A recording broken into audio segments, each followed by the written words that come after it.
What's up, everybody? Welcome back to the Goodest cast. It's been a while. I know it's been a while. Been going through some stuff. As you can see, my background has changed, or maybe not see. I have moved. I've been going through some life changes, man. Stuff changes. Maybe I'll talk about it someday, but right now, not the time. Now is the time to introduce this episode and to let you guys know that I got a bunch of episodes lined up. I'm going to be hitting this pretty hard, so thank you for your patience. I appreciate all of you. Thank you all, anyone who bought merch or listened to episodes. That called me or DM me telling me they need more, so I need that motivation. I got so many IG DMs like asking me what was up, so thank you for all the support and thank you for everybody who reached out. I really appreciate it all, so thank you guys. On this episode, we got Sam and Mel from Black Moon, and you know Black Moon, they got the vehicle dress code, black vehicle, chrome wheels. They're out of the Bay Area, local to me. They drove at the first final bout. They shipped their cars out. Definitely big style guys, and they wanted to do the pod, and I was like, let's do it. So I hope you enjoyed this one as much as I did. Check it out. Hey, guess what? This episode is brought to you by Tire Streets. You know what, dude? I ran them at this comp last weekend and I won, so you should try them out. Code Goodest 651 for the Accelera 651s, 20% off. Give them a shot. I ran them all around front, rear. Ran them low PSI in the back, decently low PSI in the front, 100 treadwears up front, 200 treadwears in the rear. Julian kicked my ass on a pair of them a month ago or something in a tandem battle. So yeah, man, check them out. They're definitely a competitive tire. They're good for fun shit also. So, you know, tell your baby mama you need a pair. Tell your sugar baby you need a pair. Sugar daddy, sugar mama. Tell the people, if you don't have the money, hit up your sugar person or whatever and get some. Oh man, don't kill the hype, dude. Where'd you get that? Oh, it's from a shop called Kill the Hype, where I spent ungodly amount of money for just that A's hat that's upside down. Are they from Oakland or? They're LA brand, but the A's are from Oakland. What, dude? Traders, dude. LA brand, but they make Oakland gear. Come on, dude. No, they know how to do it. They got the right idea. Where's your hat at? Dude, I got a haircut, man. I don't wear hats when I get haircuts. What's up? It looks nice. Oh, you like it, dude? Thanks, man. It's probably good for you, dude. I appreciate it. You gotta look good for the people listening, you know. Sorry, showing my age right there. No, it's okay, dude. What song is that from, dude? Oh, I'm just man. joking. I'm fucking kidding. Ooh, I see you got that blue bottle. Okay, my bad. You're not that young anymore, Sam. I'm 27, dude. Yeah, I remember when you were like 5. Dude, I know, right? I felt like I'm like that happy medium of like meeting you guys when like I was like the youngest generation. Now it's like, dude, there's like all these younger people and shit like doing way cooler stuff now. Like it's crazy, man, how like time flies by, dude. Yeah, because you were, how old were you driving at Sonoma Drift? Because you were there like pretty much when I was. There was like a point where like I think me and do you know Troy Roush? Yeah. Yeah. I was just with him yesterday. So his bro. Oh my God, why am I blanking on his brother's name? Wait, Troy. Travis Roush. Okay, yeah, Travis Roush. So his younger brother Troy. So him. Me and him. So Sonoma Drift, like, you know, you could go at any age, and then like I think there was like this restriction, like, oh, if you're under 18, you can't drive there. So me and him were like youngest people driving there. So like, dude, we hell had to lie about our age and shit. And like, oh yeah, we're 18, but I think at the time we were like 16 years old. But yeah, man, like, yeah, I just remember, dude, Sonoma was the spot, dude. Like, remember you being there, Eric Mack, like, oh, dude, Derek Sanders, dude. Like, man, I miss those days so much, dude. remember when Nos like energy drinks sponsored Sonoma Drift and they had like Yeah, hell DJs yeah. there and like there would just be like bins of like Nos energy drink like everywhere. And like you'd go and grab like 5 of them because you were thirsty. And the water like vending machines like $4 for a water bottle. So you're like, I guess we're drinking Nos. Like, Yeah, man. I mean, dude, fuck it. All the sugar. Why like not? in I line, remember like just take that shit. Not even thirsty, dude. Why not? in line, how about to have like heart palpitation? I don't know. Yeah. Yeah, dude. Man, I'm jealous. Dude, like hyper focused, dude, on driving. And your car looked dope. I'm so jealous. When I was your age, when I had a drift car, it looked like I'd make fun of myself hard. Yeah, you What had was like your first drift car? Oh, sorry, man. No, Go so for it. my first actual drift car was a 86 coupe, A86. Ooh. It was SR5 though. I didn't know there was a difference between SR5 and a GTS. So yeah, I had that thing. I thought I was boss in the hills. And then I had a friend that had a S13 hatch. He offered to sell it to me for like $500. Totally like mint shape. What year is this? Ooh. Good question. Early 2000s. Like Okay. $500, dude. Man, Yeah. Yeah, I was gonna say. Yeah, the thing was mint. And when I got in that, that had a dual cam in it, and that, especially for the SR5, I was like, yo, this is quick.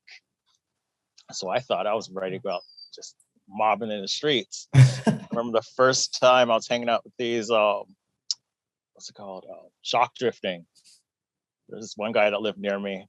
He followed him in the hills and he's bah, bah. And I was like, all right, let me try this. I'm getting hyped up. Stock car. Boom, try to just flick the car. And then I just go and then bam, hit a curb. Oh no. I was like, oh no. This is gonna take a while. But yeah, I started my first like track days was like NorCal Drift Academy, NCDA at Altamont. Yeah. Oh man, Altamont, dude.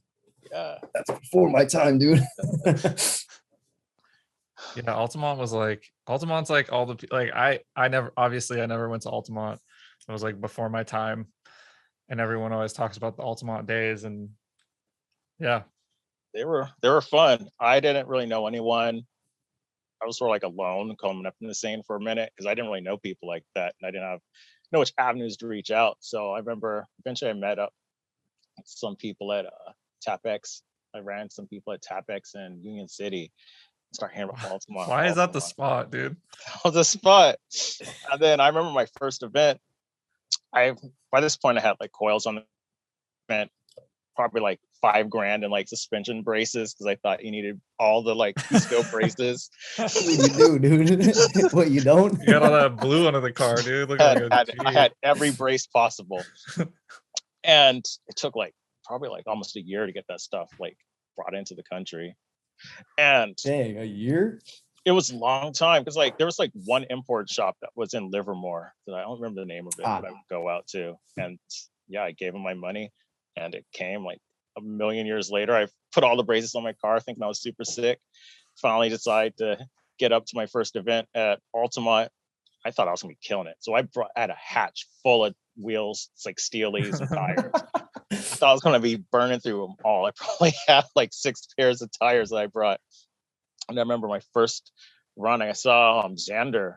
And the cool thing to do is if you were able to do the bank, the oval, the outer bank, you were sick. I saw Xander in his car, just the whole bank. And I was like, man, that's going to be me. I get out there. I'm super scared, so I don't do the oval. So you got a little infield section. I kick the clutch. Bam! All of a sudden, somehow my AC condenser broke off the car. My first clutch kit. Holy shit. It popped under the car. And I was like, oh man, it's over.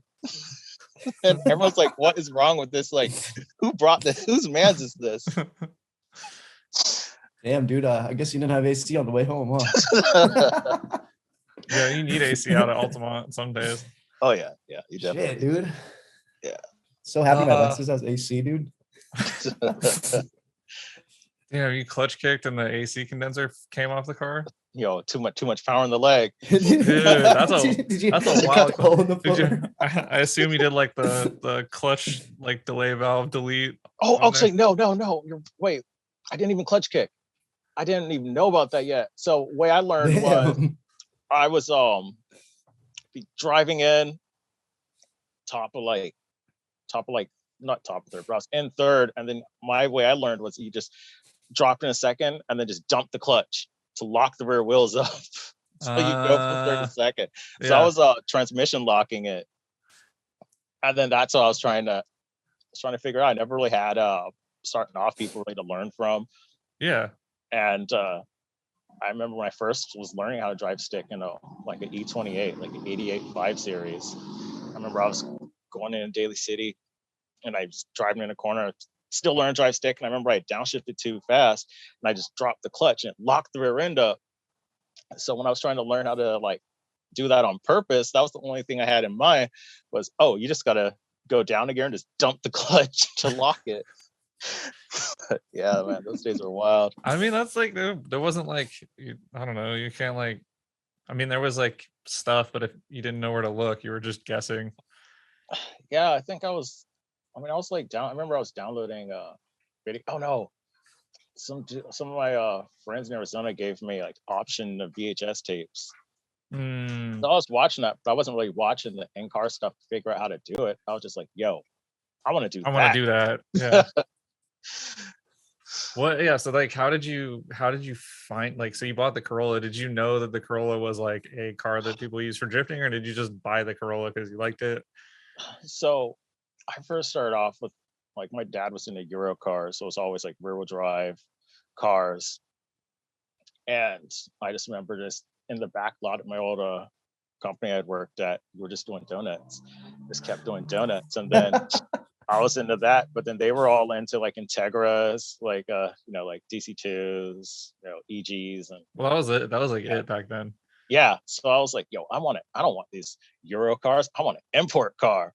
Yeah. And then I remember I had seen pictures of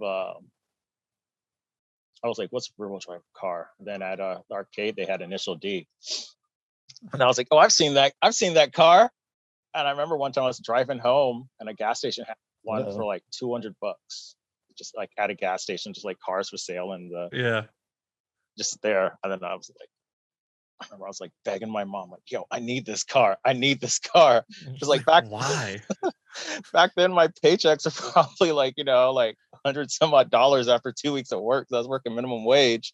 Yeah. And then she's like, you sure? And I was like, yeah, I want this car. And I got that and I loved it. And then, so then I started like playing like tons of Initial D and started learning more about it. And this kid that had this other car, which was the S13, I was friends with him, and he's like, yo, I have one. I'm going away to university.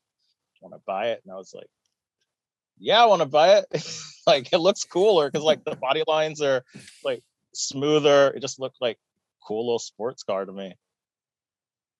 Sick. That's the early days was like, it's like it was around, but you had to know where to look. Like you had to have like the attention to detail. It would be like, oh, this isn't just like a racing game. This is like a racing game, but it has like drifting, and like knowing the difference between like drifting and like a lot of people just straight up didn't know in like the early 2000s. Yeah, I mean, I just knew being in the rain, just trying to just mess around. I remember first time I tried doing it on the street it was like raining. I was in a rear wheel drive automatic SL, Mercedes SL. I had Joe McGuigan as my passenger. Light turns green. It's like midnight, so there's no cars on the road in El Camino. And I just give it gas. That was the only way I could do it. And I spun out and he freaked out. He's like, oh my God, you spun out on a public road. Oh my God. So you know Joe for a long time because he's like doing grip stuff now. I helped teach him how to drive stick. Whoa. Yeah. Small world. Yeah, so he lived in the top of the hill. So you get the plug at Speed SF, huh? I need to go over there. I haven't done a grip day in ages, but yeah. Bring the GS, dude. Do a grip day in the GS. Oh my God, that'd be so fucking bad, dude. Break all the upper control arms and shit on every bank. I took my the two-tone coupe to Thunder Hill for my first grip day, and it was the wildest experience because I didn't think I couldn't fit a bigger tire. Like this is back when I was running like 215/40s on a 10J in rear. And I was like, all right, I'm just going to get a Zenith, like RT615s all around. So I put it on there, go out to the track. And the first thing at the check-in gate's like, hey, we're not doing a drift day today. It's a grip day. And I was like, I know. He's like, all right. And then I go into the pits and I like grip people like that. So I get in the pits, like unpacking. Somebody's like, looks like you left some tire at home. And then some other dude came up, like this one dude that had a This is the coupe that was on Regas? Yeah. So I was on the track on Regas RT615s. This one dude came with like a built suit, like a all motor NA Subaru. And he was like, hey, make sure to stay out my way if we're in the same session. And I was Oh like, my god, dude. Ruthless. So yeah, he's a good driver, grip people kind of like they give a, like we get a bad rap, but grip people are pretty like they can be. Why do they always look down on us, dude? Like, oh my god, dude, why do your car look like that? Why is it so low? Like, dude, I bet it handles like shit. Like, who gives a shit, dude? Like, Let's go. Come the session out there. I was going and I'm driving, I'm passing cars. And then I see that Subaru and I was like, yo, I'm going to try to catch you. So I started slowly catching them. And then coming around turn 12, I started getting closer. And then turn 14 to 15 at Thunder Hill, I was like, I'm going to get you. So I was on the outside of him. He's not letting me by. Jump on the brakes. He brakes late. So I dip under him and I'm out. So it's like, yeah. So coming into the session, he came up and he's like, hey, that little thing like can get up and go. I was like, all right, like, you're kind of a dick to me. I made him. That feels good. Yeah. Yeah, hell yeah. You're like, yeah, I got stretched tires. What up, dude? See ya. I'm curious about Sam too, because like Sam, what was it like going to drift events when you're like in high school? Like were people like, oh, dude, were you like the fucking guy, or were people like, what is this idiot doing? So like, okay, so like, obviously like no one gives a shit about 240 when you're in high school, right? Especially when I was in high school, no one gave a shit. So like Now when I got it, now they do. But dude, like, so I graduated 2012. So like, they were kind of popular, but not really. But dude, I just remember like pulling up to school and like after I got my car and I was like, dude, hell yeah, dude, sick. I'm the guy, dude. Look I'm the guy, dude. I had like fucking S14. SEs. Yeah, SEs on, fucking all stock. I'm like, sick, dude. Pulled up, dude, nothing. No one gave a shit, dude. And I remember I used to drive my parents' cars to school, and like my dad at the time had a C230, Mercedes. Yeah. And like, everyone's like, oh man, that thing's nice. And then I get that. And I'm like, dude, why the fuck did you get that? Like when I got the 240. And now, I'm like, no, dude, it's now sick. what's the C230 worth and what's the S14 worth? I know, right? It's fucking C230 is like S14's like $5,000, maybe less. Yeah. And then S14, dude, I don't even know how much my car is worth now, dude. It's crazy. Yours? But yeah, it's crazy, dude. It's funny is you probably dude, sell it I've to a owned that rapper car for 10 years now, dude. Dude. What was that? You probably sell it to a rapper and make some profit. Oh yeah, dude. Yeah, it's like their age now, dude. It's in like like all the music videos and shit. Yeah. But yeah, dude, I've had that thing for 10 years now. Last February I got it, or February I got it, 2012. So, dude, yeah, it's crazy. I've had it for so fucking long. I definitely don't want to sell it though, dude. It's like sentimental now, chassis, dude. Right? What was that? That was your only S chassis, wasn't it? Yeah, it's my only one. Yeah. First one, only one. I hope it is the only one. I mean, I don't want to get another one. I mean, I wanted to get a hatch at one point, but that's pretty much like useless at this point. I'm never going to be able to afford one of them, dude. They're so crazy expensive now. It's so stupid. Yeah. I mean, I can't imagine having like two S chassis. Well, I can imagine having two S chassis, but like, I don't know, in the Bay Area having two, like, nah. But I mean, it is cool having two drift cars though. Like I have the I don't really drift the Lexus that much anymore, but I hella learned my lesson with that car because like the 240, when it was K, at least took the AC out, did all this. Like made it super fucking loud and like super fucking annoying to drive, right? I mean, the Lexus, yeah, it's lowered and shit, but it still has AC, super quiet. I mean, I can drive that thing anywhere, dude. And I mean, drifting, it's not the best, but you know, it still gets the job done. Yeah, I mean, dude, I can cruise up to Thunder Hill, fucking full car full of wheels, have AC, have a good radio, drift all day, no issues at all, and then drive back AC on. Like, it's hella nice, dude. It's so nice not having like a crazy built drift car like that. AC on the grid is crucial. Yeah, dude. Yeah. Especially out here, like sitting with the windows up, chilling with the music on. Thunder Hill in the summer. Oh my god, dude, no. Thunder Hill in the summer, those like 110-degree days where you're just like, everyone's just like laying, like anyone who has like an enclosed trailer, everyone's just like laying in the enclosed trailer. They do like 5 runs each and their car's overheating, and then there's and then you gotta have the heater on too in your car when you're driving because it's overheating. Like, dude, that's why it's so funny to me. Like, dudes in Chicago will be putting their cars away for the winter, and then I'm like, yo, our season's just getting started. Yeah. So, like, our off season feels like it's during the summer because nobody wants to be out. It's funny. I didn't even know our off season is hella during midsummer. I didn't even know like, they dude, did that kind of shit, dude. Like, I always thought like, oh yeah, everywhere around the world they just drive their cars. And then like when we went to Chicago, I think it was probably Josh was saying like, yeah, this is my winter car or something like that. I'm like, wait, winter car? Why do you need a winter car? What happens during the winter? Oh, you know, there's snow. Yeah, you can't drive like a laid out FC with BN. I don't know. He didn't have BN. Anyway, driving around like just push, like being a snowplow for everyone. Yeah. All the rust too. That too, man. We don't have any rust out here. Like, I didn't know like what rust was, you know, when I was a kid. I'm like, dude, why is all these cars have rust and shit out there? Now obviously I get it now, you know, all the salt and everything. But yeah, man, we're pretty lucky out here. What was the first year you shipped your car out to Final Bout? How old were you? Oh, I was I think I was 20. Yeah, because I think I remember. Oh, yeah, I swear you weren't because you couldn't go into the bar.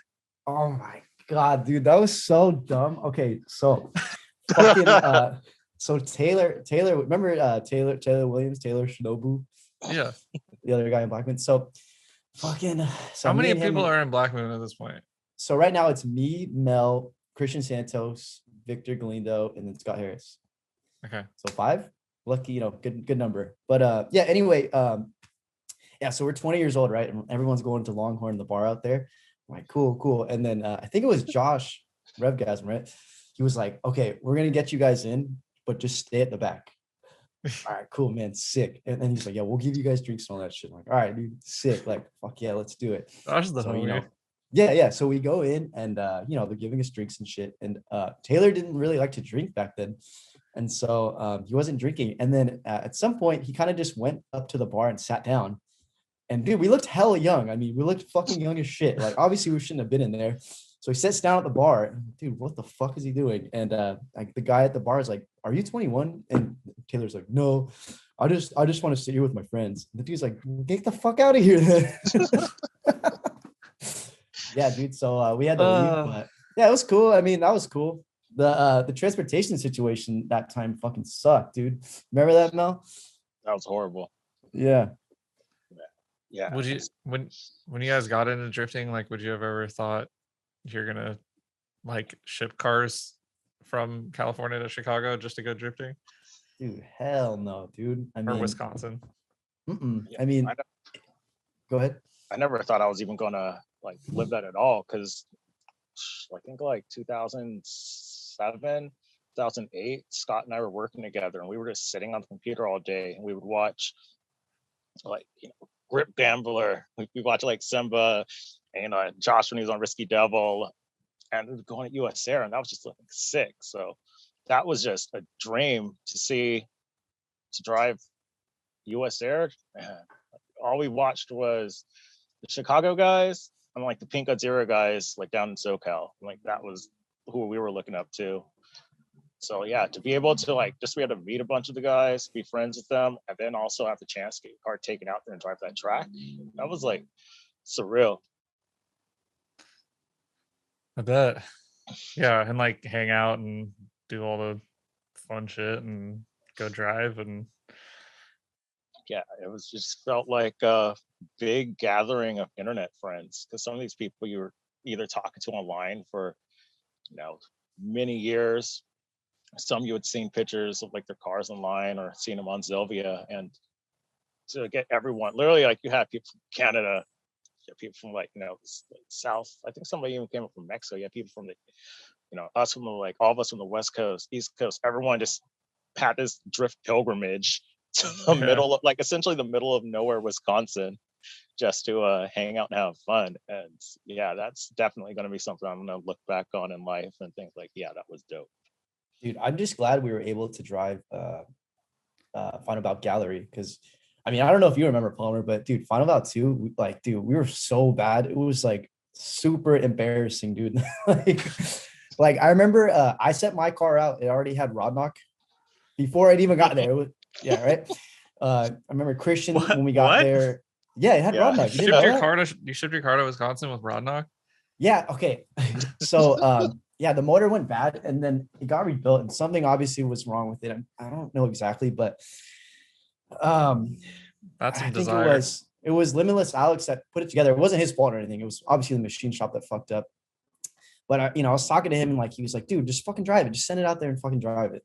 Yeah, you're right, man. Like, why not? And I thought this was gonna be the only time we were gonna do it. So I just said, fuck it, dude. So I sent it out. Dude, it was so fucking slow, dude. Yeah, so I mean that sucked. And then I remember Christian, his wastegate was stuck open, so he wasn't making any No boost. Was that Yeah, when his car and- caught on fire? Yeah, that was the time his car caught on fire. Yeah, Like And 100 it- horsepower. yeah, Maybe. his car caught on fire too because he was rubbing so much. And in S14s, I think there's insulation or something inside the quarter panel. So if you keep rubbing, dude, that shit will just catch on fire. And Christian's hell alone, of course, he caught on fire. I remember he came back into the pits. And I'm like, damn, this smells making hella smoke. And then all of a sudden there's smoke coming out the sunroof. Like, oh shit. And so, yeah, dude, fucking luckily Josh had a fire extinguisher right up to the back of Kristen's car, put the shit out. Dude, hella people caught on fire that year too. I think some dude from Canada, the Blackest 15, caught on fire. Man. But, What year was yeah, that? yeah, Was that I the first year or the digress. second year? What was that? Was that the first or the second year? That was Final About 2. And then Gallery was like, what, 4 years ago? I think after 3 years, something like that. But yeah, either way, I mean, dude, I'm just happy we were able to do Gallery because I felt like it was definitely a redemption. Because like, Yeah. dude, I felt like we drove like 100 fucking times better, dude. Like, Yeah. because yeah, It's Final like- About 2 was like It's crazy. the You know, it just worst. sucked. There's like nothing worse than like going somewhere and then driving in front of people that you like respect and like not Yeah. being able to do what you know you can do. You're just like, it's a very frustrating. Ah, dude, hell yeah. I remember for the longest time, like I'd be scared, like super scared to do those events, like any kind of like big event like that. Just because like, yeah, like you said, like you're driving with people that you hella look up to and shit. But I think now like I'm at a point where I just don't really give a shit anymore, dude. Like when I go to events like that or whatever, it's just to hang out or like to have fun. Like I don't care like if I'm driving hella good anymore for other people. I just, you know, I drive for my enjoyment only, I guess, you know. Yeah. And that's how, I mean, that's how it should be, I guess. Yeah, I respect that. Yeah. I'm definitely like trying to push every event, but that's like for my personal, like that's what makes me happy now. As you can see, my car looks Yeah. like I Oh, don't care I mean, anymore. But That's okay, dude. Oh, it looks good That's in all right. pics. That's something I learned. As long as it looks good and like online in presence, that's cool. Because there's so many cars I had looked up to. I got to see them in person. I was like, man, what happened here? But then, you know, you don't see that. It's like, sort of like that as long as it looks good, you know, after 6 feet, you're good.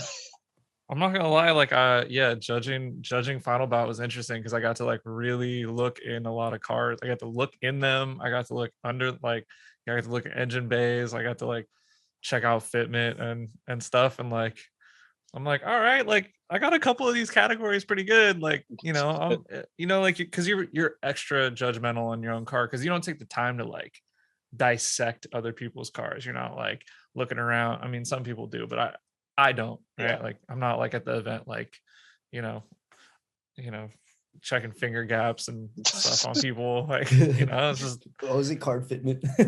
yeah, like, So getting to like walk around and like check people's stuff up close, I was like, okay, so like I'm hitting some of these details like that I care about. I don't know.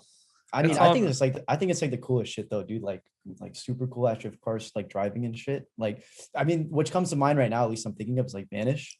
You know, the guys from Chicago, like, dude, their cars are fucking sick, dude. Like, yeah. especially like Aaron's car, the GP Sports. Like just shit like that to me is like so fucking cool. Like, yeah, I mean, crazy driving and stuff is cool, right? Don't get me wrong, but I just like stylish cars as well. You know what I'm saying? I'm not knocking on anyone. I don't give a shit. Like, you do No, I you. get Like, it. I don't care. I get it. But to me, that's like, fuck, dude. It's sick. You know, like Jake said. What did he say? He said, it's like a rolling car show. I mean, dude, honestly, like to me, that's hella cool, dude. Yeah. I just like the level of just all the cars, like for what the Final Bout guys are doing, while the Super D guys are doing, just like bringing quality drifting back out, showing that you don't have to, like, every car doesn't have to literally be a missile. Yeah. Yeah. Or yeah, not dude. every car needs to be a pro car to be fast or drive well, or it doesn't have to look like a pro car to drive good.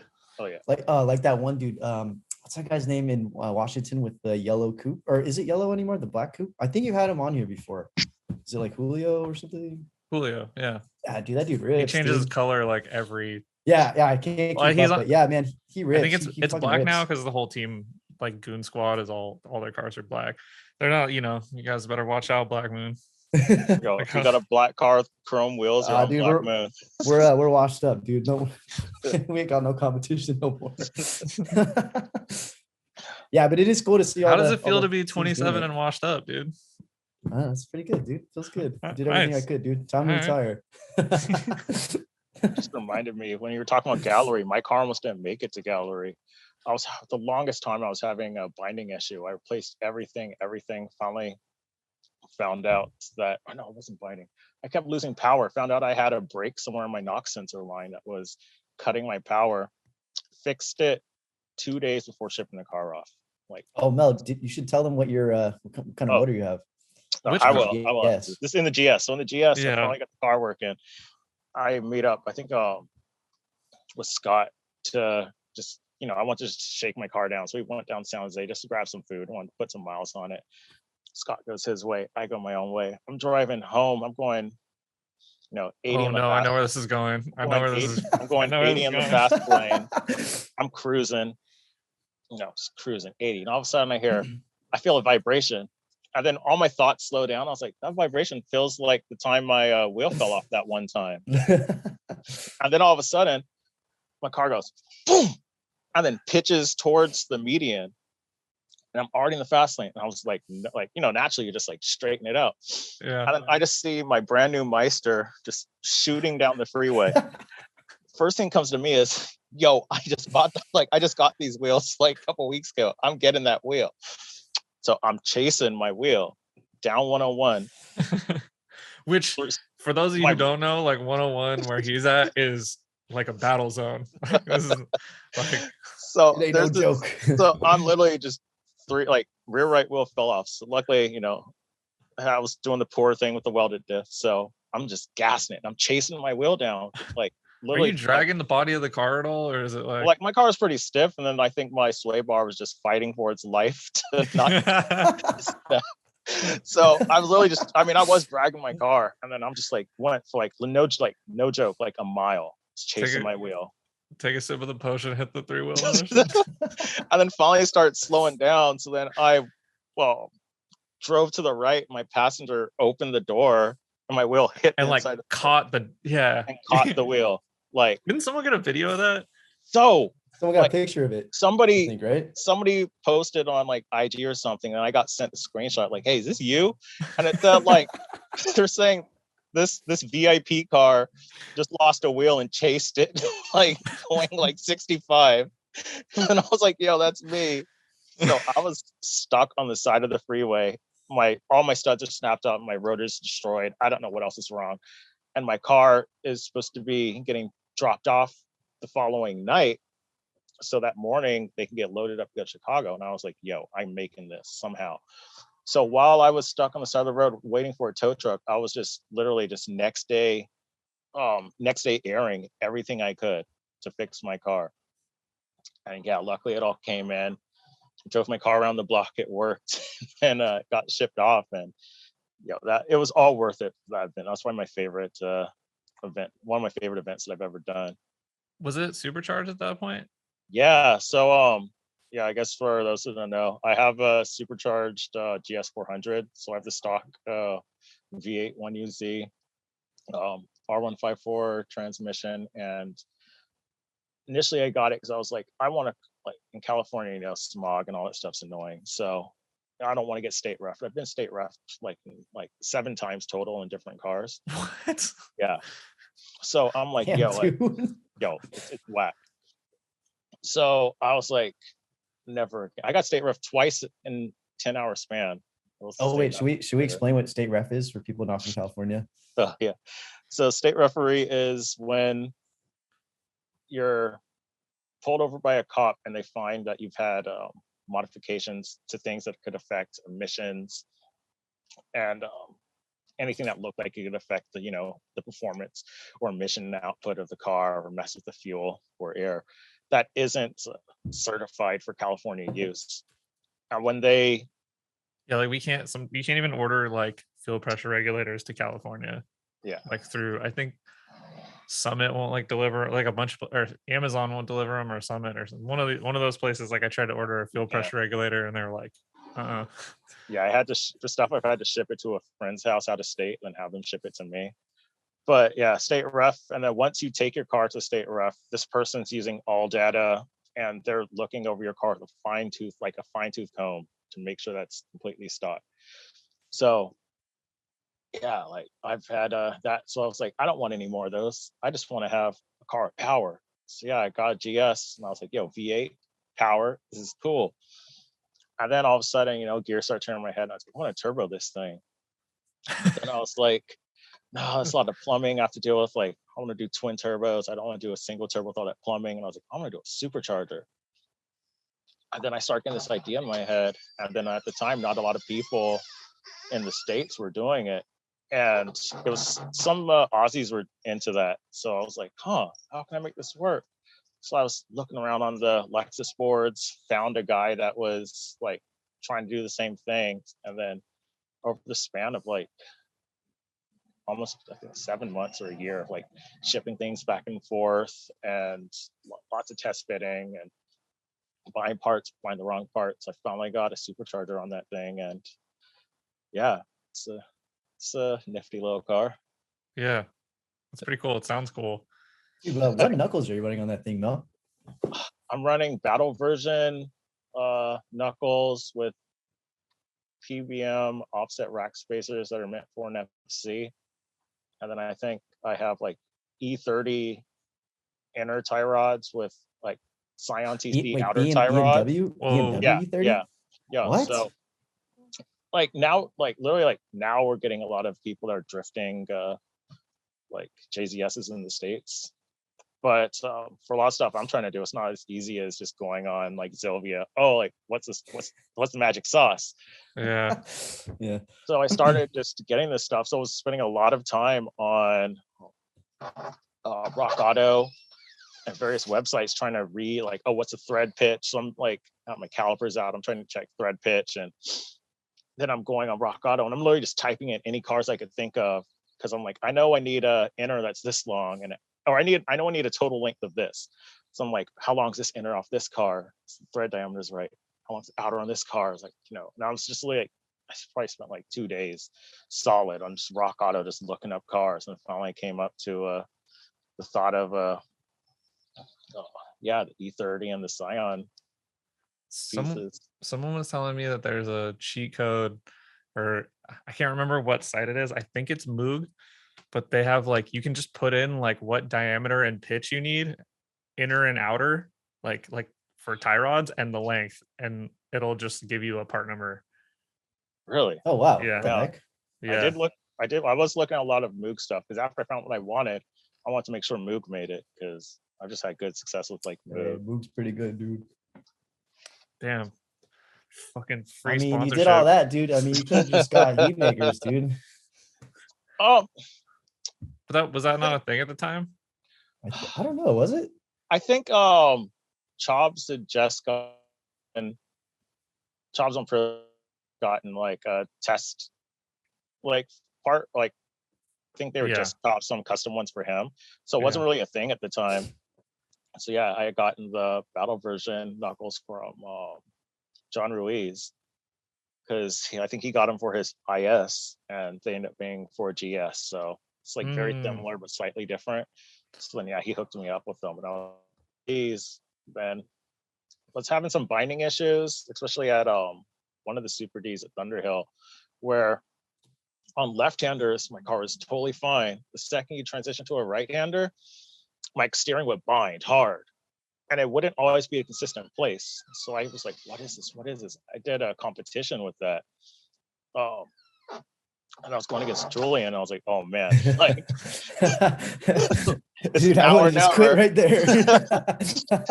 But yeah, that was so fun. Didn't know what it was. So I was like, I need offset rack spacers because I didn't know anyone that could chop and relocate a rack on a GS at the time. So yeah, I found that FC outers would work. Yeah. And now that I've added those, it messes up your total length. So that's how I got into the whole hodgepodge of inner and outers for like random cars. The things we crazy do. How much like it's pretty crazy how much like that stuff like or knuckles just in general make your car drive. Like I mean I don't know. I mean at least for S chassis, dude. Like I haven't had knuckles like the whole time I had the car. I got them like just in 2020, and I got heat maker. Is it hot side? What are the red ones called? It's just heat maker, right? So it's not B knuckle, it's the other one. It's the one for like super low cars. The one with the drop knuckles. Yeah. So I got those from Julian. Dude, and like, before I never had anything like that. And I remember I put them on right before what was it? Final Bout, the one in LA or Grange. Not Grange, no, the other one. Oh, Horse Willows. Horse Thief, that's right. Dude, holy shit, man. Like the car just like drives itself. You could do fucking anything, dude. Like you could throw it in so hard and like still catch it. Like, dude, I was like amazed. I can't believe you went that long without knuckles. I do, dude, because I hate changing my car. Like I like how it drives and that's it. Like everyone was like, oh yeah, change this, change that, or let me do this. Like I just drive the same shit. I get used to it and I'm cool. I'm just gonna leave it like that.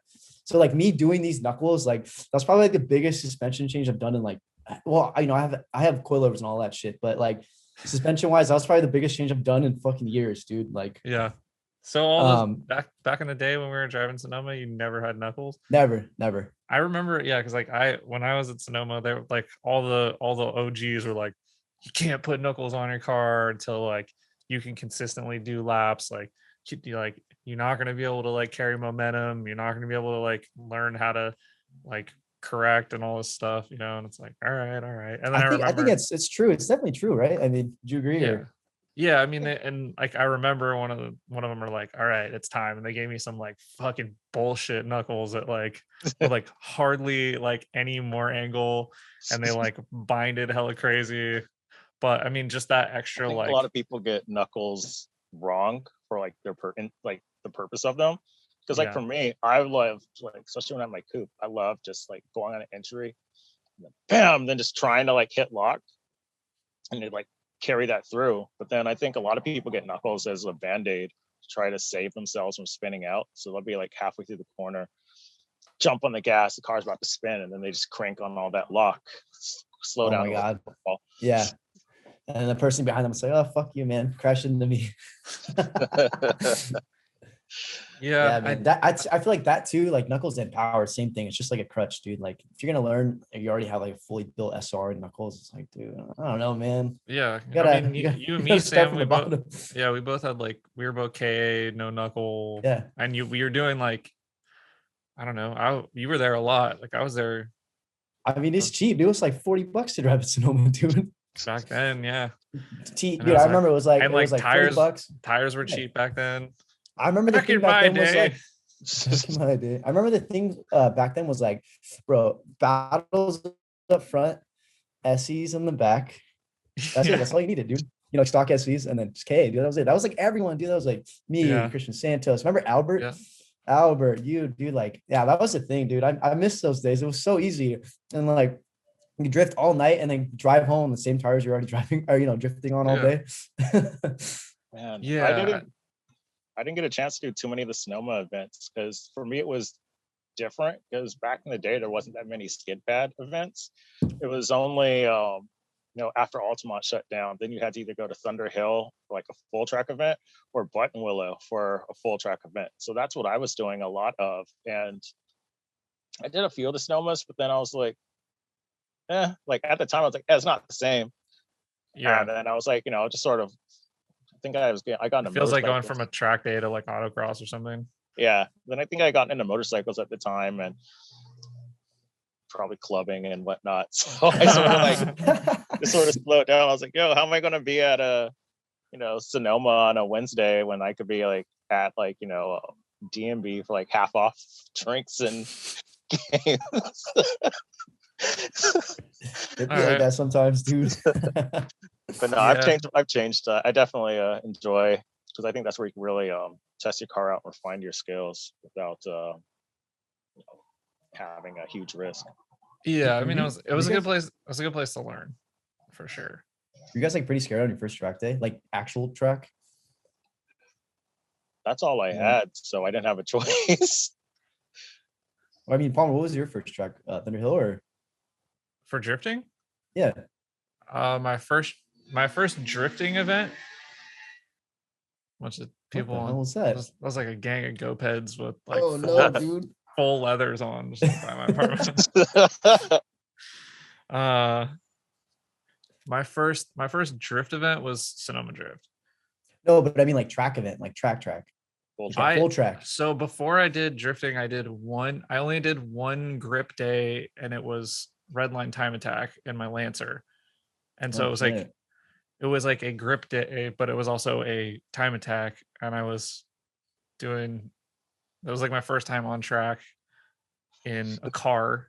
And so that set the bar kind of like, I wasn't really like that afraid after that. Yeah. I was always kind of like, I don't want to say arrogant, but like, I was like, I don't know. I was young, dude. I was young and arrogant. I was like 18, do that. 19.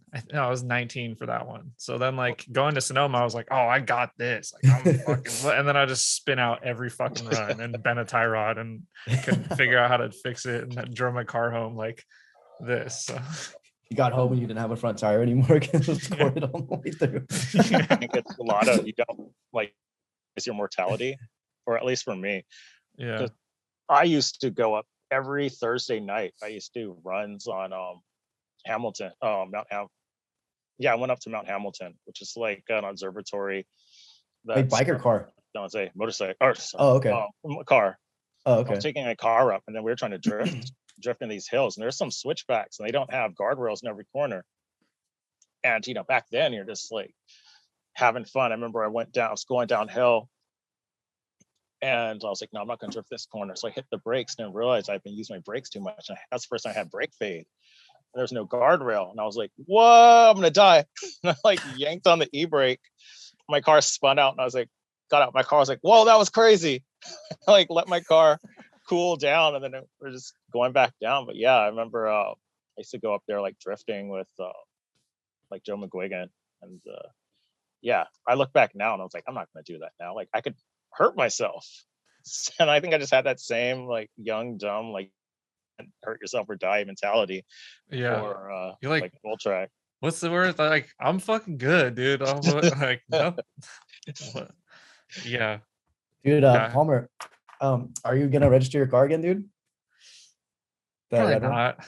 I mean, I might register it in Arizona if I can figure out how to do that, but I don't think that I can based on like, because but like you don't miss drifting it. You don't miss driving that thing on the street at all, or have you seen it lately? Oh, yeah, I know, but I mean, like, you know what I mean, like, you know what to do, like, you know what to do to make you look sick. You know what I mean? Like, it's not like it's not like you think it's fine. You know what I'm saying? I do want to do like, I I've been having kind of a challenging thing with like the aero stuff because it's like I had a situation and then it was like I don't really know if it's like I'm conflicted, like Yeah, I heard all like that shit going like on. integrity. I'm like Integrity conflicted on Integrity Farms. Yeah, I'm like conflicted on like what to do there, and Yeah, it's because a I don't really awkward know situation. I don't know, like I don't know all the details, but it doesn't look good, you know. I'm not gonna like get into it, but you know, so I'm like, all right, well then what do I do? We don't, you know, I don't have like a ton of options in the E36 stuff, and like my trunk fitment is all kind of messed up now and stuff, so like Yeah. I'm gonna have to do like a decent amount to refresh. And also like Michael's out of commission for a little bit, and like I don't really know where that's going, so like I don't want to do the refresh without like the The livery vinyl. setup.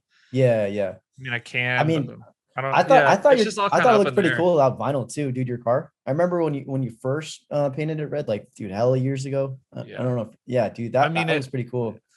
on the downside of like crashing into your friends in tandem all the time is if you don't have a livery, your car looks fucked up. Oh Like, yeah, so like if you run like a clean street car with like clean paint and stuff, like if you're doing the stuff, like if you really walk up to my car and look around, there's like tire mark, dent from yeah, tire from wheel, like wheel rubbing, paint gone, like all down the side of the car, yeah. you know. So you kind of need the like the livery is functional. I mean, I feel like any like either or, dude. Like you guys' cars always look good, like no matter what. I mean, like I know like Julian and shit crashes a lot. Or, I mean, not crashes. You know what I mean? You guys are drifting. You know what I'm talking about. You know what I'm talking about. Like you guys like Yeah, are getting close and shit. Like you guys are driving hard, but like I we feel know like the how to cars never look like terrible. You know what I mean? Like they always look we good know to how me. to make Like them look good. yeah, yeah, and I For hella sure. respect that. I respect that for sure, dude. That's It's so just cool. like we all kind of got we definitely got a little lazy on the refreshes. Like Luke, of course, is like meticulous, right? Like his car is gorgeous. But you don't see him crashing into nobody, you know what I mean? Like Yeah, dude. I think that's my problem too, dude. I'm just like, I just want to drive home. I get it. I mean I get that it. too. Not I drive to everybody like wants I drive to these like every cars. event, These dude. cars Like, cost too much money now to like, especially if you got a clean one. Like, you know what I mean? Like, yeah, it's not destruction derby time. Like, if your car's already a demo derby drift car, like, and you can refresh it and bring it back, and like, I get it. But if you got like a clean body like car, like especially yours, right? Like you've had it for what 10 years, and like, yeah, yeah, I get it. Um, would I get something that you can go drive into people with if I were you? Yeah, but we're different people, you know what I mean?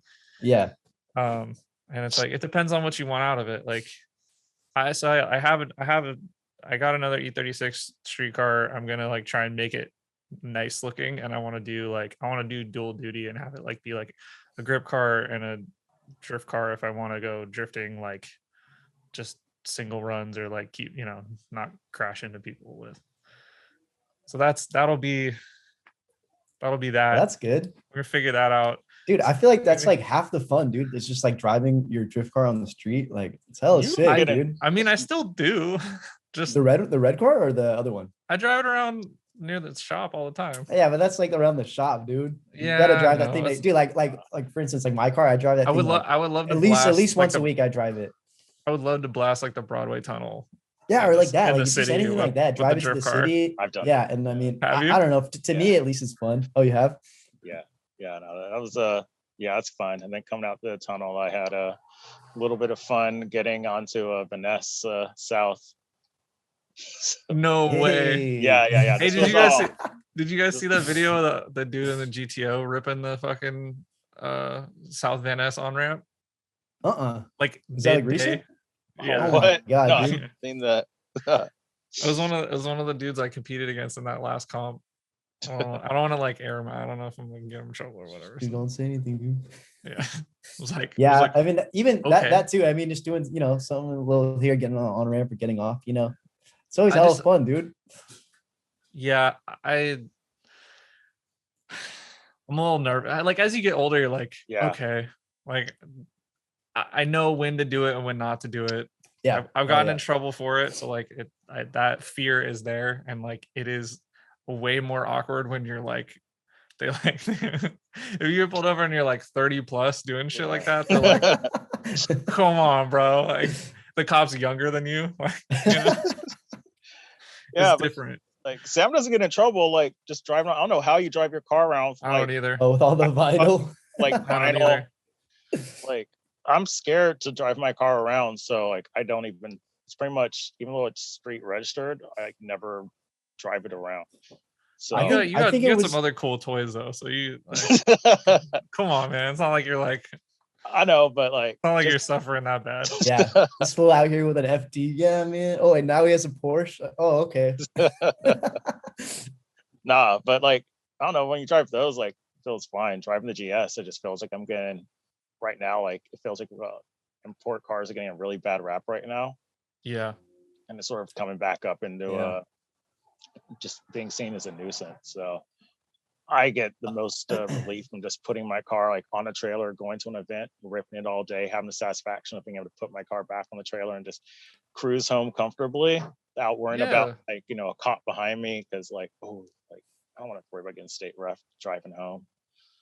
Dude, so no. I was just with Jason Wong, or I'm always with that dude, but was it like 2 weeks ago? We got pulled over in our cars. Dude, it was so dumb because so he just got an SR. He hasn't put it in yet. And I keep telling him, like, dude, you can drive my car. Like, you know, I want you to see what SR is like. Drive it. And then we're leaving the gym on Saturday morning. And I'm like, here, dude, take the keys. So I gave him my car and I hopped in his S13. And so we're leaving the driveway. I'm like, all right, dude, I'll lead. And, you know, my car is the sketch one because it looks super illegal. So like, I'll lead when we get out of this parking lot and then get in front of me and I'll follow, you know, you and your car and I'll, you know, you be in front, whatever. So, dude, as soon as we leave the parking lot, get pulled over, like instantly, dude, get pulled over. And, you know, cops on a motorcycle, such an asshole, dude. And he, you know, I thought he was going to pull my car over. No, he pulls me over in Jason's stock ass S13 hatch, dude. So go in the parking lot. Like oh, yeah, I was hella happy. I was like, shit, dude, cool. You just saw, you saw like a crappy old car and he's like, they probably got drugs in there. Dude, that looks like a drug deal. He didn't know shit. He came up to the window. He's like, you know, that shitty car just bought drugs from that drug dealer car. Exactly, dude. So he's like, your car's black on black now, so you're gonna get some attention. Yeah. Well, actually, I have well, yeah, you're right. It is black on black now. But what was I saying? So anyway, the cop comes up to the window. He's like, "Is this thing modified?" And I'm not gonna lie. I'm gonna be like, "No, it's not." Like, yeah, he has an exhaust. Like, he already knew he had an exhaust. You know, yada yada yada. So he's like, "All right, let me pop the hood." Pops the hood, dude. His shit is so stock. It's just a stock ass KA. He points at the intake. So not the filter. His filter is aftermarket and illegal, sure, right? The intake is legal. It's a stock plastic intake. He's like, oh, that intake is illegal. And then this fool takes a flashlight. He looks at the cold side of the motor because he's trying to look for a turbo on the cold side instead of the hot side. Like, this fool didn't know shit, dude. And then he didn't check for intercooler. He didn't check for anything. And then he talked to Jason. He's like, hey, man, like, I could take you to jail right now because you have an aftermarket steering wheel and you took out the airbags. But it's like, dude, this is a 93. There's no airbags in this thing. So I don't know what you're talking about. And Jason has a little thing that goes over his seatbelt, like a bride strap. And he's like, oh, yeah, and you modified your seatbelt. That's illegal. I'm like, dude, what are you talking about, dude? But yeah, that's what I'm saying. It just seems like the cops out here, at least in San Mateo, don't really know what they're doing or know what they're looking at, you know? They just kind of just look for like the main things like exhaust or whatever. But I don't know, man. I just don't get it. Like, we're not doing anything crazy, you know, just driving to the gym. Yeah, I got my first state ref. So I had my second S chassis was an S14. And I went the KT route because Grady was coming out with a car. It was carb, like California, like, you know, legal pending. And it was a KT kit that you could put on your car. So I had that. I had Trust DDs. And that turbo kit was a huge top mount. It was like a TD05, like 18G or something. And I was coming back from San Jose at like 2 a.m. driving the speed limit. Because if I don't speed, I'm not going to get in trouble if I follow the law. And I was going to see lights flashing up behind me, and I was like, what was I doing? They pull me over, and this cop comes up like, boy, this car, that exhaust is a doozy. And I was like, oh God. Like, great, here we go. Oh God. He's like, so what else you have done to this thing? And I was like, I mean, like, I'm not going to say, but then I'm also not going to say nothing. So I was like, I don't know, like, you want to look, you can. He's like, pop the hood. And then like, he was like, can I see your license? And he walked back, and I just leaned back and went, so I get out, I pop the hood. As I pop the hood, there's dudes that are coming back from the runs, blasting down the freeway. He has 4 more cops come up for backup for me. I'm not even doing anything, with like the small little Asian girl in the passenger seat. Like, I'm not going to be harming nobody. He pops my hood. He's looking, totally disregards a huge tubular manifold, top mount turbo, like front mount intercooler. He's looking at my blue Samco radiator hose. And he's like, you can't have that. I'm like, wait, what? He's like, that right there, that's illegal. It's supposed to be black. And I was like, yeah, to be honest, I blew the radiator. I got a new radiator hoses, and I just got blue ones. He's like, yeah, you can't have that. I'm like, it doesn't change anything. He's like, yeah, you could tell that to the state referee when they check your car out. So he gave me a state ref ticket. I get home, and I was daily driving this car. And then I went to go help my boy with his SR after class. So I got pulled my 2 a.m., like maybe 3 a.m. Get out of class at 9, help him with this car. At 10 a.m., I'm leaving, and there's this motorcycle cop we call Boots, because he's the dude that was harassing every import car like in the area. He pulls me over, and he's like, car looks like it has a lot of modifications. And I'm like, yes, officer. He's like, mind popping your hood? And I was like, to be honest, I just got a state ref, like, already. Like, I was working on my car, and like my hands are dirty from working on my boy's car. I was like, I'm working on my car, trying to make it like, to like get ready for state ref. And he's like, all right, hang on here. Came back. You know, it's legal to have your car on the streets. And I was like, what? And he's like, you got a state ref. That means your car's not allowed to be touching public roads. And I was like, oh, I did not know that. I just got this other ticket like a few hours ago.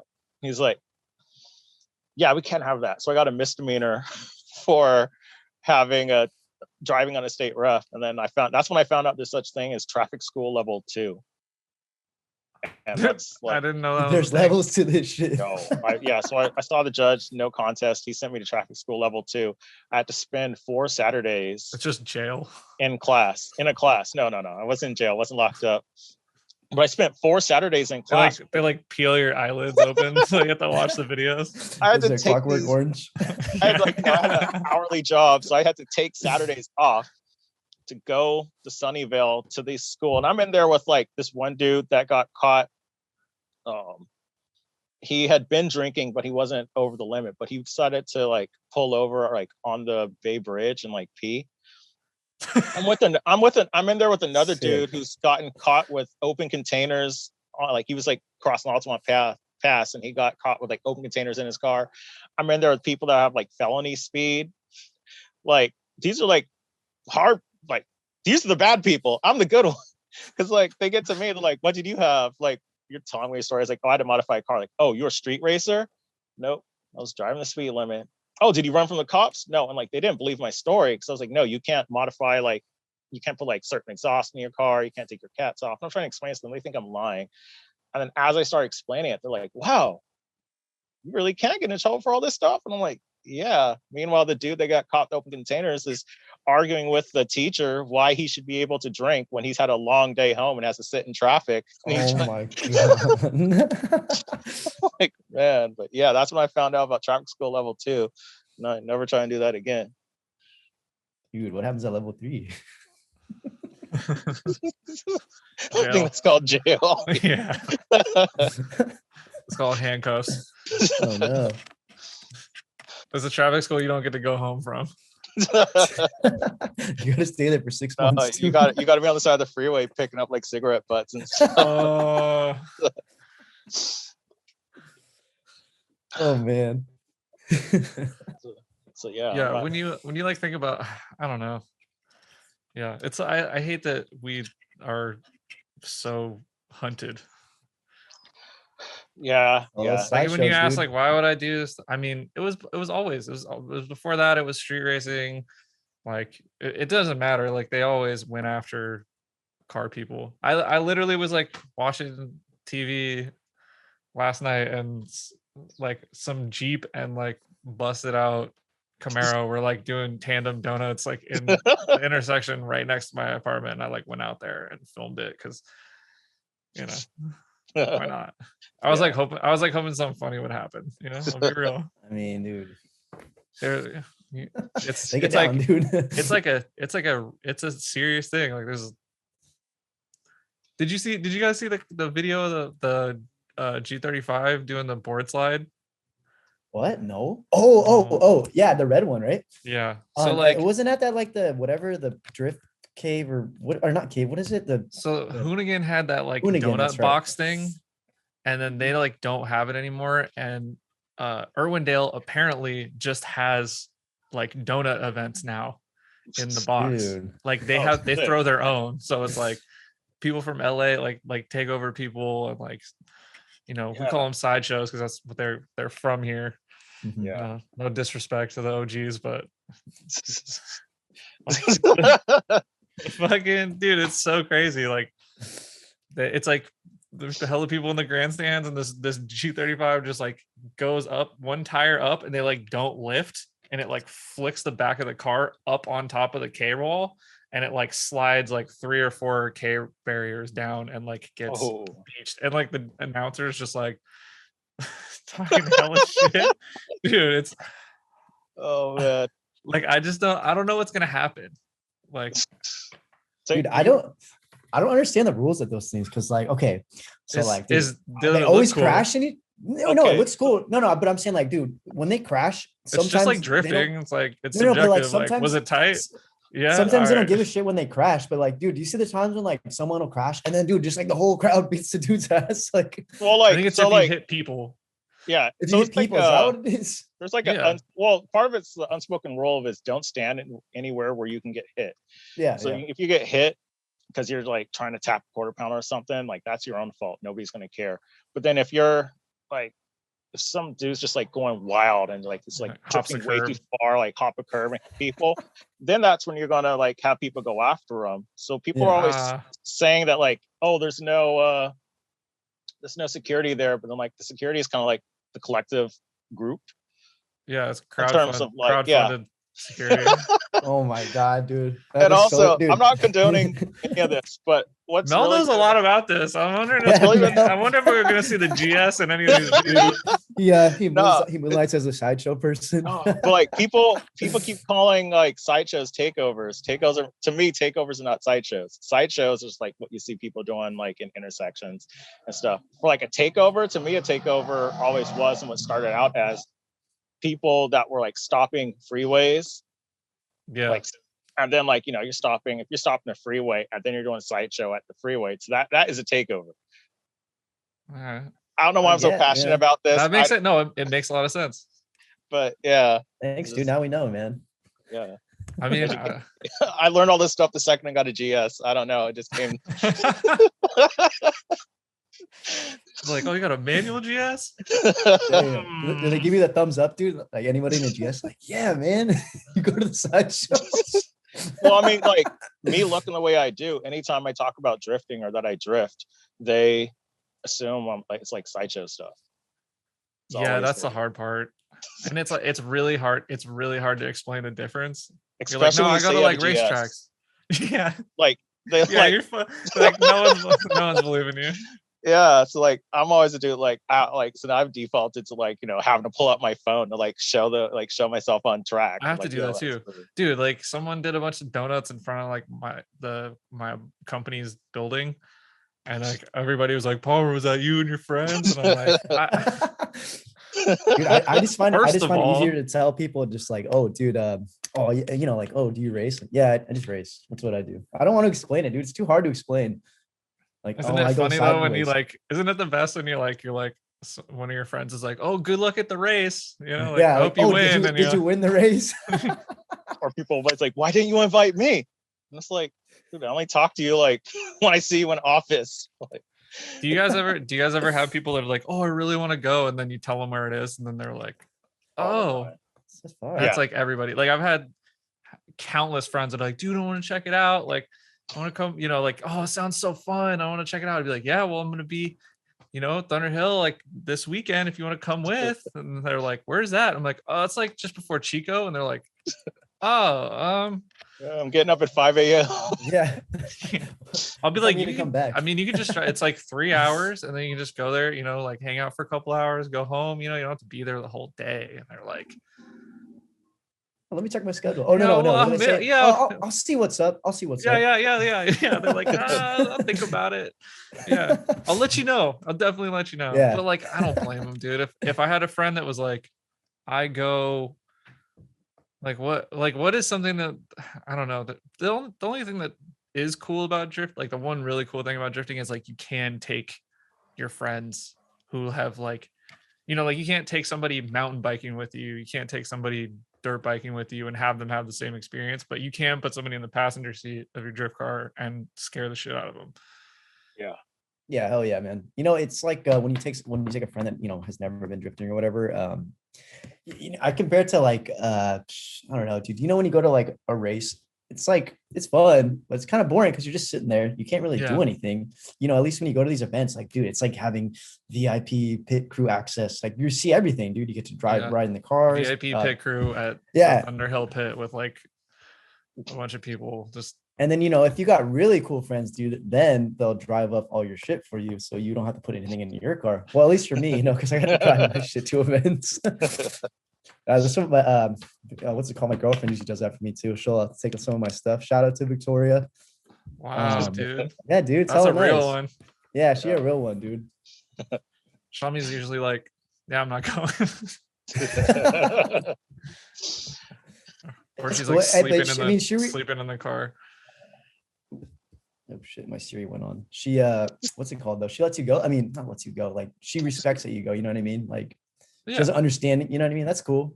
At least she's not telling you not to go, I think I got a little bit more respect now that I won an event, because like I wasn't like a competition guy, and it's like, I didn't realize we were in the presence of a winner, dude.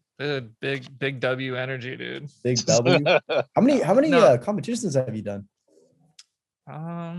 Like tandem comps? Yeah. Probably like under 10. Oh, okay. This is the first one you won? I thought you won a couple before, no? I've gotten third a couple times, and then like I won like Super Am like single run comps like back in the day, like in 2012. But that's like, you like competing though? I mean, is it fun for you or? Someone asked me like, so what's next? You're gonna like do pro-am? You're gonna try and get your license? And I was like, no. Like, not at all. I mean, I like doing it. I don't know. It was fun. It was fun to do it with friends. Like my goal is to be like, Julian and I were talking about it, and I was like with Jason, if we were helping him move and stuff. And then Julian's like, all right, well now you got to beat one of us. And I was like, yeah, because like I definitely have not beat like Julian or Jason, or I don't even like Aaron. Like most of my teammates are all good competition drivers also. So like beating one of them would be like my next goal, I think, in this. Is that like a little like intimidating? I mean, I feel like at least like for us, like we're pretty much like all at the same level of driving. Like I feel like there's not one person that stands out, more than anyone. Is that like a little intimidating that like, you're on a team with people that are like fucking, I'm not saying you're bad or anything. I'm just saying like, super, super good. Like at this hella crazy. I can read between the lines, dude. I get but you know what I'm saying though, right? Like is that like pretty like, or is that like competitive, or is it like, it's before it was, I would say like for the first couple of years, it was intimidating, and now it's motivating. Oh yeah. So like back then I was just like, I was like, I'll never be on their level. Like I'm just going to be a lead driver if we do team tandem, and like I'm just happy to be on the team. But I didn't feel like I was in the realm. Like I didn't feel like I was in the like close to the skill level of like some of the, like, I mean, fucking Kato, Julian, Jason, like not even close. Like I was like, I'm just the funny guy, like, you know, like, and then, yeah, like as of late, I've been like kind of starting to feel, I honestly, it was like having the pressure of like having other people join the team that were better than me. And then it's like, okay, well, like if the whole team is like this collective of like really good drivers who also are good at car styling and like, you know, just a fucking weird people in general that I love. I was like, okay, I gotta push. Like I can't have that. Like I can't just be the lead driver guy. And so I fucking made it my goal to do that. And I don't know if I'm there yet, but I'm getting there. You're definitely. I mean, dude, there. all the videos I see, dude, you're fucking ripping, dude. It's crazy. The car's a little cheater too. I'm not gonna lie. Like the car is really good. It's funny that you say that they put you in the front because, like, dude, for us, dude, I'm always in the fucking front, dude. Because you're consistent. Yeah, exactly. That's the only reason why. It fucking sucks, dude. I hate it. I like being in the back, or like I remember the last final battle I was chasing Christian a lot of the day. It's hella fun chasing, dude. It's like way different than just like leading, you know. It's hella boring leading. The first person I ever tandem with was Christian Santos, I think. Yeah. Yeah. It was raining, and I just got my cage and my KA S13. Mm-hmm. It was a rainy day at Sonoma, and he had a cage, I think, at the time also. And so I was like, "You want to tandem?" And I was like, "Oh." I was like, "I don't know. Was he the first person?" He's the first person I remember tandeming with. At least he asked, and then just jump in line. Shots cool. That does happen. Yeah, but no, I think you definitely like. I don't know that putting the livery on your car made like give you superpowers because like I'm watching videos. I'm like, damn, like there's no way am I going against this guy. I mean, I don't know. Yeah, all of us on the team are all like pushing each other to like do like, you know, Aaron puts out a video of him driving crazy, and then I'm, you know, instead of being like, man, fuck that, I'll never be that good, I'm like, fuck that, I'm gonna do I'm gonna do some wilder shit, you know. And it's like I think we're in a good place with that stuff. Yeah. And that's like, good, man. Yeah, I feel like I'd totally be like that. Like, especially like, you know, someone's like at a way higher level than anyone. It's like, fuck, bro. Like, it depends. It depends on what, I don't know. It really just depends on what your goal is. And like, I feel like you find the circle of people. Like a good example would be like the run up guys. Like they build some really cool cars, and they like really enjoy drifting, and they go out and drive. And like JR from Run Up, like he's down to fucking get a little risky with me sometimes, and I like definitely I bumped him once at Central, and I felt really bad because his car is nice, dude. Or like, yeah, dude, all their cars are so nice, dude. So like that's the only thing is I've learned that I need to be careful who I'm like learning with in chase, like because like not everybody has the same feeling about getting bumped. I guess like I still feel bad about hitting fuck. I feel like I've anytime hit a lot of people. no, like I mean anytime I've bumped anybody, like I've always felt terrible about it, but it's like it was usually like a mistake or whatever, because I'm learning. So like I learned like, okay, don't do that with other people, like just do that with your friends who don't care. And like if you don't have that, like if you don't have a car where you're just like, I don't really care if I bump into somebody, and you don't have a friend with a car who doesn't care if you bump into them, it's really hard to like get past like not doing it, because you have to do it a bunch of times to learn like how to just sit right behind that like level, I guess is. Yeah, that makes sense. And then once I mean, you're gonna hit people if you're trying to get close. I mean, it's gonna happen, right? Yeah. JR was the first person I think I tandem with that wasn't like on our team, and it was at because it was forced for Super D. It was like Super D2 or something. Wait, are you serious? He was the first one? You haven't tandem before that? Like tandem that wasn't with like you all. Usually I was just like, because like, you're like only the team. Yeah, because I wasn't gonna put a cage in my car for Sonoma, and not on the GS. Yeah. Oh, he has a cage for it. I have a bolting cage now that's going to keep my interior like front end. That's sick. It's I They need make to, a they make a bolt-in cage that keeps the interior on the yeah, GSs. Saito. It's like Saito, yeah. Yeah, it's a Japanese company that made Get it on Yaj. Dude, yeah. that's sick. Yeah, I need to put it in because it'll be I can still keep all. I love full interior, so I'll be able to have passengers. Still be able to use my whole Dude, car. full interior for life, dude. But yeah, I think I was pitted against JR in a competition. That was the first time actually, that was like my first actual drift competition, and it was against him. And then that was also when I got put against Julian. Oh, so you beat JR? You beat JR? No, not sure. I mean, no, you beat JR. No, did you beat JR? So I passed. So I advanced to the next round. Hey, attaboy. Which was against, and then I was like, next is Julian. I'm like, sick, thanks. Like, was that at Thunderhill, that skid pad, right? Yeah. Yeah. That was a fun day. That was cool, man. That was fun. That was some good driving. I think that was when Lex and Julian were going back and forth. Like, yeah. Dude, Lex killed me that day, dude. I remember I had to go against Lex, and dude, Lex is hella good driving, dude.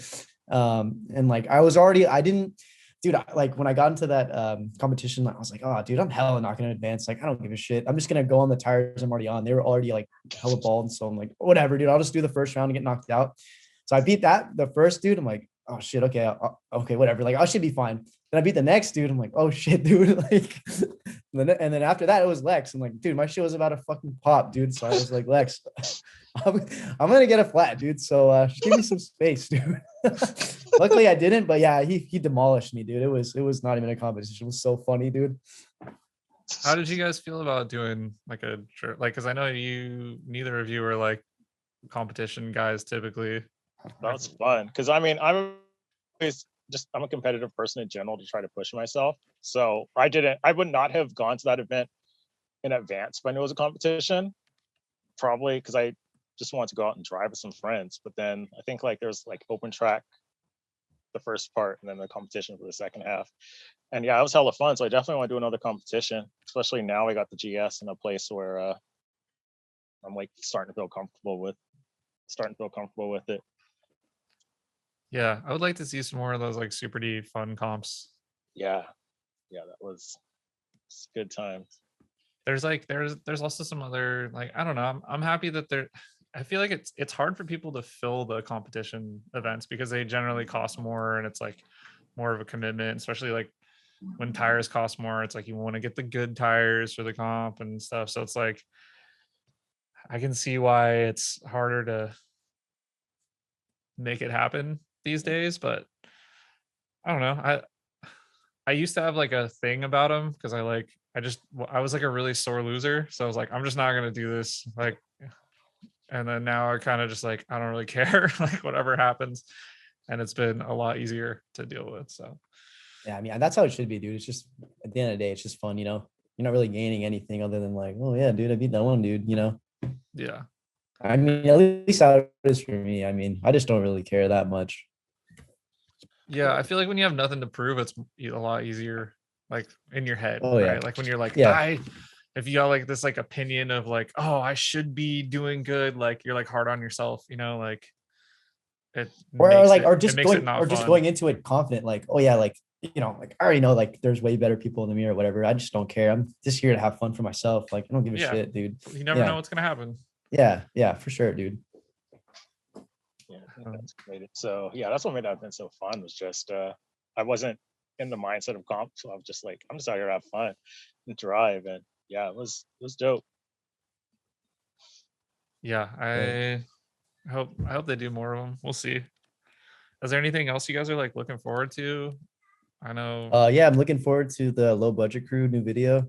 Oh wow, dude! Have you been sitting on that joke before we started this? Have you been waiting for that? Yeah, dude, I was just waiting to talk about it. Oh, dude, you know what's so fucking funny, dude, is that the people always bring up the Wasted Summer video. Yeah. You know what I'm talking about? Fucking Risky Devils. Yeah, dude. So obviously, that video was just hella cool, like super sick. I remember, like, you know, it put me on too. But when I got into drifting and all that shit, like, it was through Christian Santos and everything, right? And like, you know, he knew you guys, and he was in that Booty Bites video. So that was like that Booty Pirates fucking low budget crew video, that was like the first video I saw like with local people, like, you know what I mean? So when I saw that video, I was like, oh shit, this is sick, dude. Okay. Yeah, dude. It's kind of crazy. Like I was working at Best Buy, and one of my coworkers was the dude with like the E28, and his roommate was Galen. And so like I met Galen through my coworker at Best Buy, who got fired or quit or something. I can't remember. But anyway, like that's kind of how like I was like, oh, I want to start like a car club thing. Like I'll call like low budget crew, because like we're fucking low budget as shit back then. Like I was working at Best Buy, and like it was like a corny name, but like the concept behind it was just like you don't need like a lot of money to go have fun and shit. And then so we made a bunch of dumbass videos, but I like editing, so like it was fun for me, and like getting all the clips and stuff. And I like for a while I would watch them and I would just be like, oh, what was I doing? Like, what is this? We were so dumb. And then like, you know, it's been like almost 10 years now, so you like go back and watch them and you're like, it was a time. Like that shit's fun, you know. Oh, classic, dude. Yeah. What was that song that was in the video? It was like Ellie Goulding. I remember at the time I was like, damn, this song's hella sick. It was like I can't remember. It was like some remix with, I think, is it Skrillex? No. What's his fucking name? Dash Berlin. No. Is it? No, it was the other guy. Who was the other dude? I don't know. Yeah, either way, that song was funny. It was like some dubsteppy remix of Ellie Goulding. I remember that. With Lupe Fiasco rapping over it. That was the song. So like I found like this Lupe Fiasco mixtape that had him rapping over like all kinds of random shit, and I was like, ooh, everybody's shout using out just yeah. I think that's still bootleg and probably somehow still up on YouTube. I think the sound got taken down on Vimeo for the one of those videos. Who cares? But yeah, so like that's crazy, man. Yeah.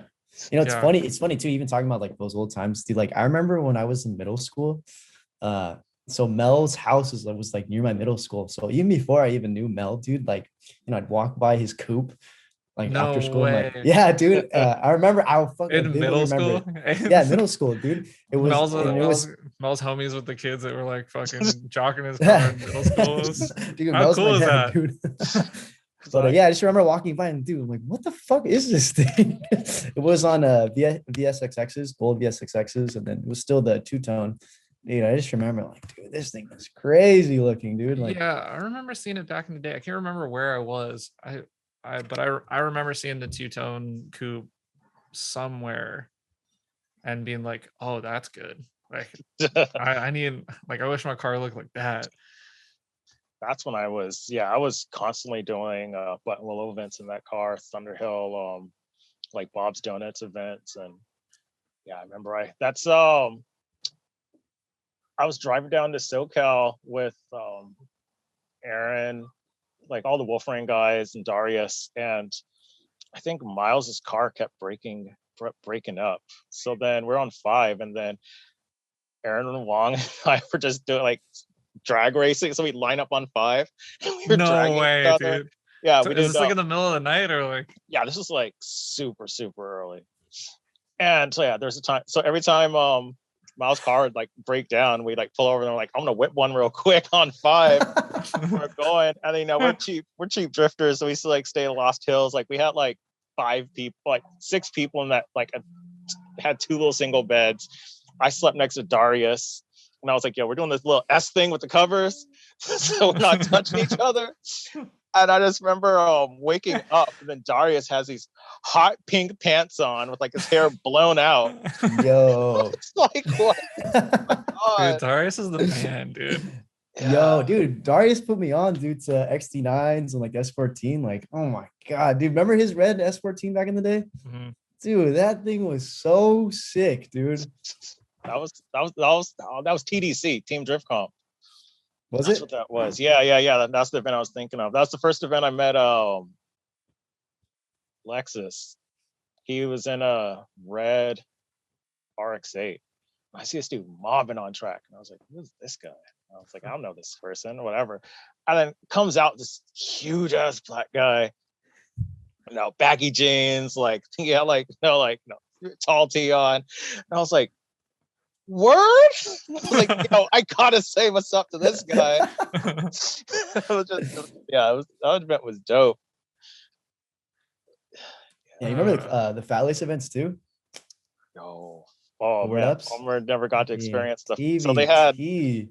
We used to throw events at Great America every I always Saturday. saw them. I saw them and I was like, I want to do one of those. And then like the last one happened, and I was like, well, that's never gonna happen. That was so much fun because it was Because big enough lot. and it was close. Like you just cruise what, like 20 minutes to the event. Yeah. Yeah, for us it's like 15, Like will 20 that minutes ever away. happen again? Will we ever get to drift in like a parking lot that's like close to stuff? That event was Not so all much the time, fun. dude. You could go drift and then ride the Top Gun ride, dude. What up? Wait, why did they stop doing them at that place? They built This the annoys level? 49ers like training camp there, or they Oh. built something there because the land was owned, I think, by the city. Because it was at Great America, but it wasn't Great America's lot. I don't know, it was Yeah. weird. So yeah, something got built there. I don't know, it's probably like affordable housing now or something. And, yeah, waking up super early to run those events, and then you can still have a full day of stuff to do after the event's over. That was the peak of just like peak of fun right there. I think one of my first event with like crazy knuckles was the Fat Lace Classic in Vallejo. Oh yeah. Which was pretty much like Motor and J Style 2.0. That was the one that was at the fairgrounds, right? Or they had like the Hella Flush and then or something, right? Yeah. I never even like made it to the car show side. I was just like drifting. I'm here to drift. Yeah. What's up? I think I had I remember that event. Oh wait, go ahead. Sorry, dude. I think I was I don't remember. Anyway, I think I was SR by then. I don't even remember what year that was. Yeah. That dude, because I wasn't even driving then. I think I was only like 14 when that event happens. I just remember like getting dropped off by my dad. I'm like, all right, Dad, I'll see you later. I remember like my parents' house. My parents can drop us off if your parents can pick us up. We had to walk like fucking 4 miles after because my dad worked out in Walnut Creek, and so he was like, yeah, I'll pick you up, but you got to go to this one spot. We put it on our map. I'm like, oh my god, it's so far away. I mean, fuck it, dude, it was worth it to me. But I just remembered your story. I just got we already passed it, but I remember you passed my house once. Because I used to work my car in the street. I was like hardcore, like on like on the side of the street. I did like KT like swap there. Literally all my work I did, rain or shine, was in the street. And I remember I was working my car once, and I see like this black S14 coming, and I was like these little kids in it. And I like looking at them, and they're like they drive really slow.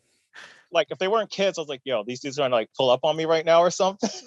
And they like, I was like ready, like I was like, oh, these are kids. I was ready to talk and say hi, and then they just like looked and just kept going. I was like, oh, yeah, all right. I was hella shy. I was like, oh, dude, I don't want to talk to this guy. He's hella cool. Yeah, for people that don't know, like been walking by him since like middle school, dude. Yeah, I know, right? Dude, we live like hella close to each other, maybe like like less than 5 minutes. Yeah. And so that's what I'm saying. So I see that fool like, or back then I would see his cars all the time. Just never knew who he was. And, it's funny how we met too. I hadn't met him or anything until Taylor talked to Scott on Zobia, I think. Yeah, hella random, dude. And Taylor then just DM'd Scott. Yeah, he's like, hey, dude, you're so handsome. But yeah, I mean, we went and got milk tea with Scott and Mel and I think Lawrence Torres. And then like, yeah, dude, ever since then we just hung out and that was it. And and then we started driving together, and that's how Black Moon started, at least. Is Black Moon like based off the emoji? Did you just exactly, yeah. And who came up with it was Lawrence Torres. Really? It's like there's a picture of him making that face, and then we're like, oh, like the Black Moon emoji. And then we're thinking of a team like, oh, let's just call him Black Moon. I mean, it's a cool name. Yeah, I mean, and people always say like Black Moon, but it doesn't really matter, dude. The upside down A is pretty cool to me, at least.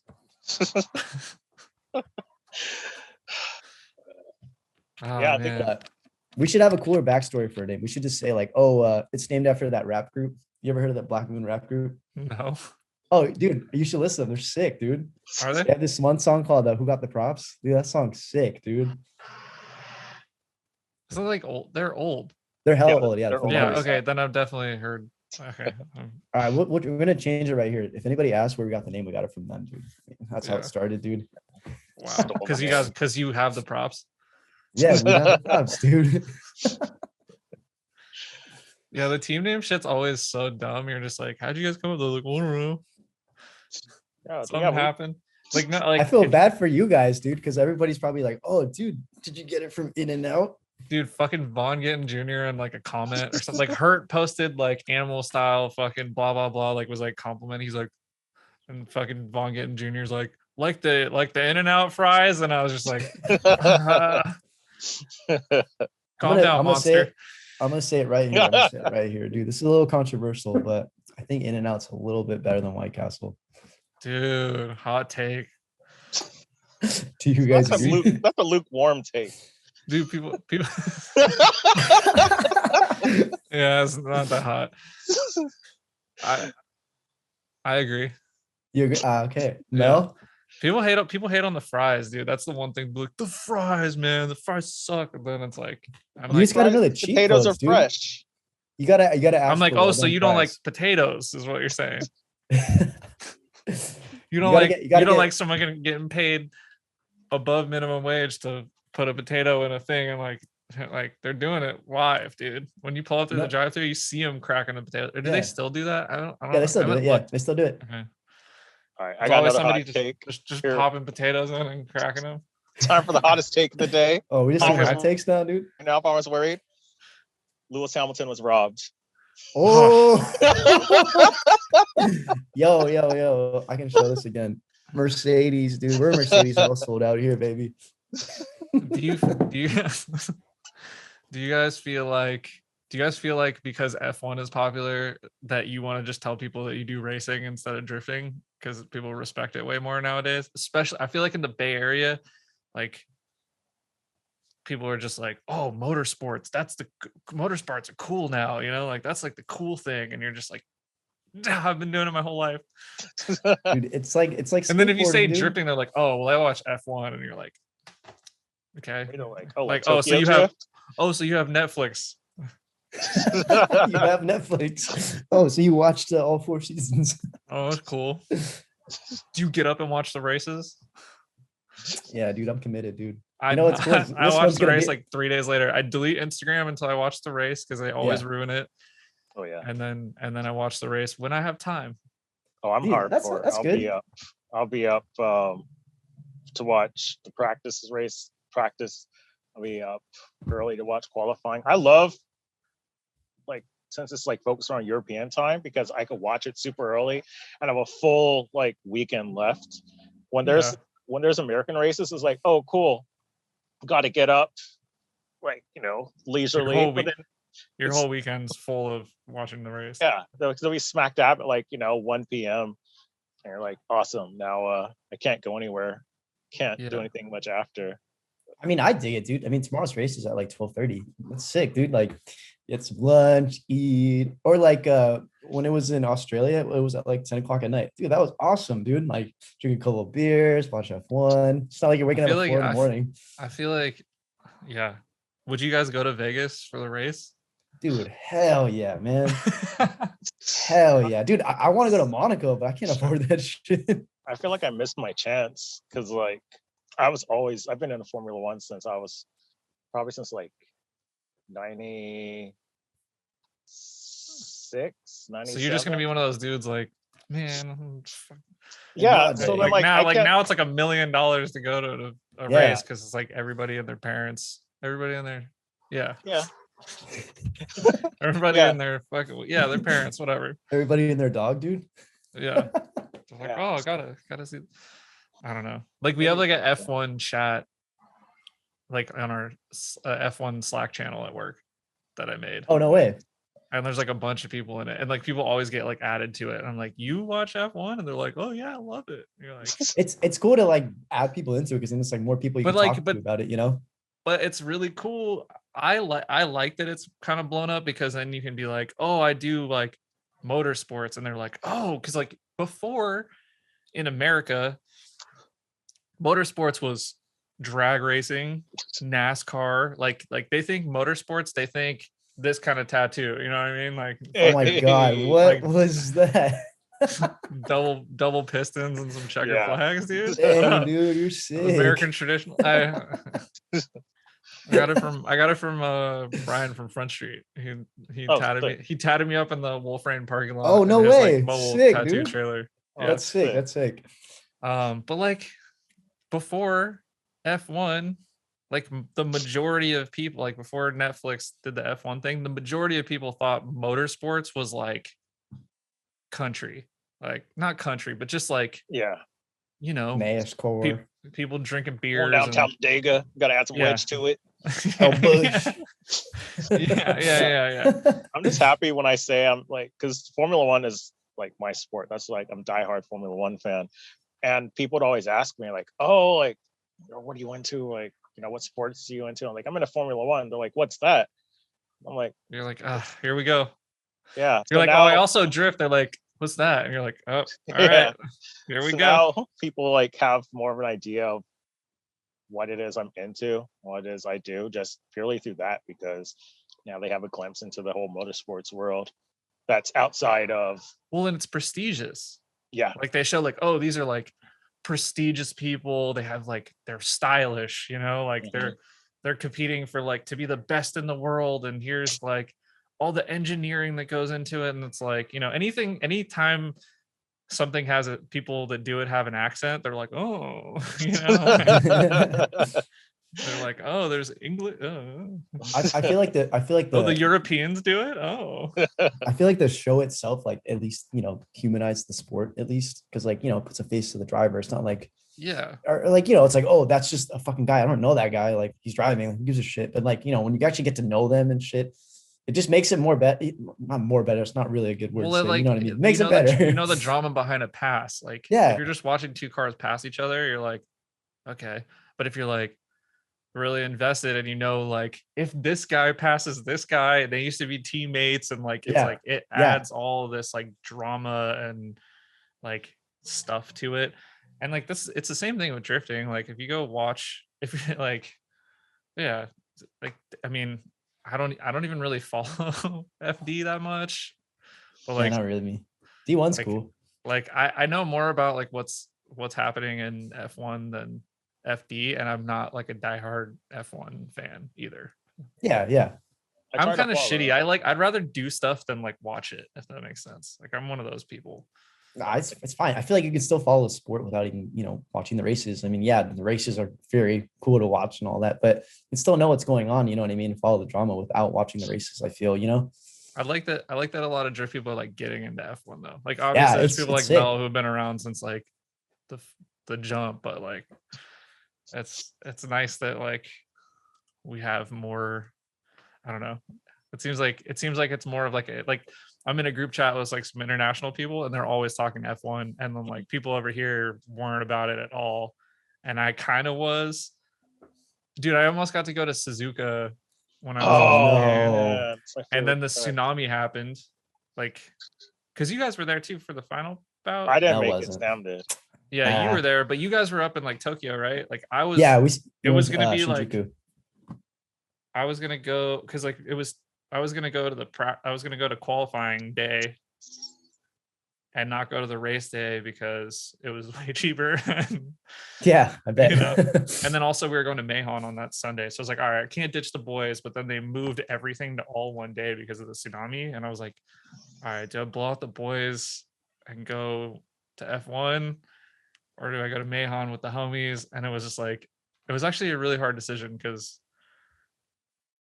going to Suzuka would be sick. Going to watch F1. And it was like the round that like Mercedes claimed the constructors championship. So it was like kind of like a big event. I don't know. I wish I went, but that was 2019, right? Yeah. Or was that 2018? Dude, 2019. Man, you remember the typhoon? Yeah. Did you guys feel the earthquake too? It wasn't that bad in Osaka. Mm-hmm. Me and Aaron Levitt went out in like ponchos. Yeah. Like we didn't have nothing. We just had like our sweatshirts, and then we bought like 1,000 yen ponchos and like walking around the street, and there was nobody out, like Yeah. not a single person. And like Osaka down, like Downtonbury is like crazy. There's crazy, like people are everywhere always. It was just me and Aaron in the streets, and it was like super windy, and we were like trying to like walk against the wind and stuff, and we were just like fucking around. We're like, I don't know what could go wrong, you know? Like Yeah, that was funny, dude. I slept through the earthquake. I hadn't slept in like I think like 4 days or 3 days because of the jet lag and fucking Christian kept me up, dude. Oh my fuck, dude. Like, was that your first time in Japan? Yeah, that was my first time. Have you been, Mel? Yeah, I went. So I didn't get to do. There's an event at Park. I don't remember who was throwing it, but there might have been a Final Bound event. But I found out I was getting not shipped out.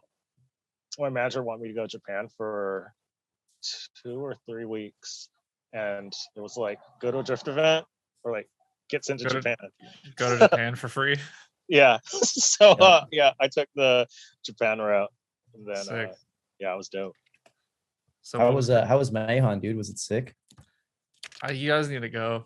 You just have to go. You have to see it in person. It's like one of those things where you could like watch videos all day, but until you're like there or ride in a car, like I don't know, all the braking dudes went, and they were like, okay. I can only imagine, because like you're able to feel. I could only imagine the energy that it's like being there, because I felt some of that energy when Naoki was out here at Grange, and just like watching him drive, I was like, damn, it's wild. Like I can only imagine seeing it. Like, yeah, it's just a bunch of people. That's like not just him. There's like a lot of other people that are like, you're like, okay. That's oh fucked. Man, I suck at driving. Yeah, I think that's out. I say it a lot. But that's right? That's another thing that's pushed me, is like I'm like, oh, the limit is way higher than I thought. You know? Yeah. I'm like, all right, well, let's try and get closer to that. I got like 12 or 13-year-olds like in D1 or something. Yeah. Oh shit, that's right, dude. Yeah. Yeah. Did you see this side-by-side clip? I posted it, but like I think his mom, so like the Heyman, like husband and wife have a son, and he's in Formula D Japan, and she's in Formula D Japan also. So they're all competing in Formula D Japan in their own cars. And he's 12 or 13. I think when Ken was talking about him, he was 12. So I don't know if he's at a birthday or whatever, but dude, that is crazy. Imagine competing against your parents. I had to hide that I drifted from my parents. Dang, dude. It makes me think of that. What's that motorcycle movie, dude? Biker Boys. You guys ever seen that movie? Oh yeah. That hot trash. Remember at the end, dude? Remember at the end, fucking he lets him Lawrence Fishburne lets him win. He's like, oh dude, that's my son, dude. I gotta let him win, dude. The race. I think they're gonna do that in FD. That movie that I can't remember if it was I can't even remember which one was which. I remember there was like Torque, and then Torque's like, that one with that white dude. That one's trash that looks like, too. Yeah, that one's hella bad. Dude, they tried to do Fast and Furious so many times. Dude, I know. They did it so wrong. They're like, it's Fast and Furious, but with motorcycles, and everyone's like, yeah, let's do it. It just. What was the other one? I saw those Mischief DVDs. I think it was Mischief. Oh yeah, Mischief. I was just watching the other day. Yeah. I actually DM'd Dado, who's the guy with the yellow with the sick hair, right? And like, I was like, hey man, like I fucking bought, like I worked at Circuit City, and I like bought one of these DVDs like when I was 16. And I think subconsciously part of that is the reason I have this car. And like, shout out to the OG. And he was like, okay. I can't remember, like he didn't respond for like a month or something, and then he did respond. He's like, oh cool, thanks man, or something. I can't remember what he said. Dude, but he like does like pod, dude. He does like, that would be sick. Yeah, I don't think that he likes that kind of stuff. Okay. Because like Ilya knows them, or at least the guy who like made all those videos. Because apparently the guy came to Final Bout, the dude who made all those DVDs. Oh no way. Yeah. If you look on YouTube, they have a because he puts all those videos on YouTube now. I think there's like a Chicago video or something like that too, like a car show or something like that. But yeah, those dudes are sick, or at least that dude or whoever they are. Yeah. Videos are cool. Yeah, I remember like watching them do donuts in like DC or something, and I was like, whoa, so rebellious, you know? Yeah, I remember that. And I also remember I think right when Fast and Furious, the first one was coming out, that was like a couple months after like True Life, like MTV True Life, I'm a Street Racer. Oh yeah, man. Yo, those made the scene so hot. You remember the right hand drive Integra? I was like, Yeah, dude, what? Why is he sitting on right-hand that side? Dude, True Life was Yeah. Yeah, I don't know how they got away with that shit too, like putting it on TV. Like I remember there was one that was like True Life, I like smoke crack or something like that, dude. was that one? You think they put that on MTV? Was Dude, that hell yeah, they did. I definitely, I swear to Google it. I dude. thought it was Hey like, Jamie, Google it. I thought You know what I'm talking about? yeah, dude. I need an assistant. You need a Jamie, dude. Yeah. We're not big enough for that yet. You know what that is? Yeah, Get the I know. reference. No, Yeah, no. dude. Do you get it? What? Jamie? Oh, it's from Joe Rogan's podcast. Oh, I don't watch that. Oh, okay. Right, you both Joe Rogan fans? This is how we're gonna hate each other? I don't care. I don't It's care. all right. I honestly just don't pay attention to it. Nah, it's fine, dude. I mean, I see some of his hot takes, but I haven't sat through. I think it's funny when he has Elon Musk on. That's a good show. When are you gonna get Elon Musk on here, dude? When I get a legit weed sponsor. I still think it's I'll wild. smoke some of that SpaceX, you know what I'm saying? Oh No. shit. You better chill, man. I still think it's wild. Of all the car people in the car scene, I think Palmer's the person I've known the longest without knowing I knew him. Yeah. We got some mutual friends from outside cars. Yeah. It's wild. It's like, who's this tall ass hood looking white dude? But yeah, it's just wild how the world works like that. Mhm. Yo, it's hella funny. It's hella funny standing next to you and fucking Julian. I'm fucking for people that don't know, I'm like fucking 5'3", I think 5'3", something like that. No, you're not. I'm kidding. These tools are like fucking giant. I don't even know how you guys can fit in the cars. Dude, the E36 fits me great. Oh yeah, sick, Yeah. dude. That Didn't tiny- Julian have to like that- modify his floor or some shit to fit in the S14? Yeah. Or And when I had my S13, I had the bucket seat was mounted like the bottom of the seat was probably like at least 10 degrees damn, dude. past like Yeah. like the back of the seat was like this. Like I was like literally laying down, and then I had to have a really, really long steering wheel extension because of like how far back I was lean. Were you able to do that thing that remember that thing you taught me to do in when you're driving your car? You put your elbow on the back seat. Yeah, you lower the seat back down as far as you can, and then one you hand on the use steering your- wheel, dude. Yeah.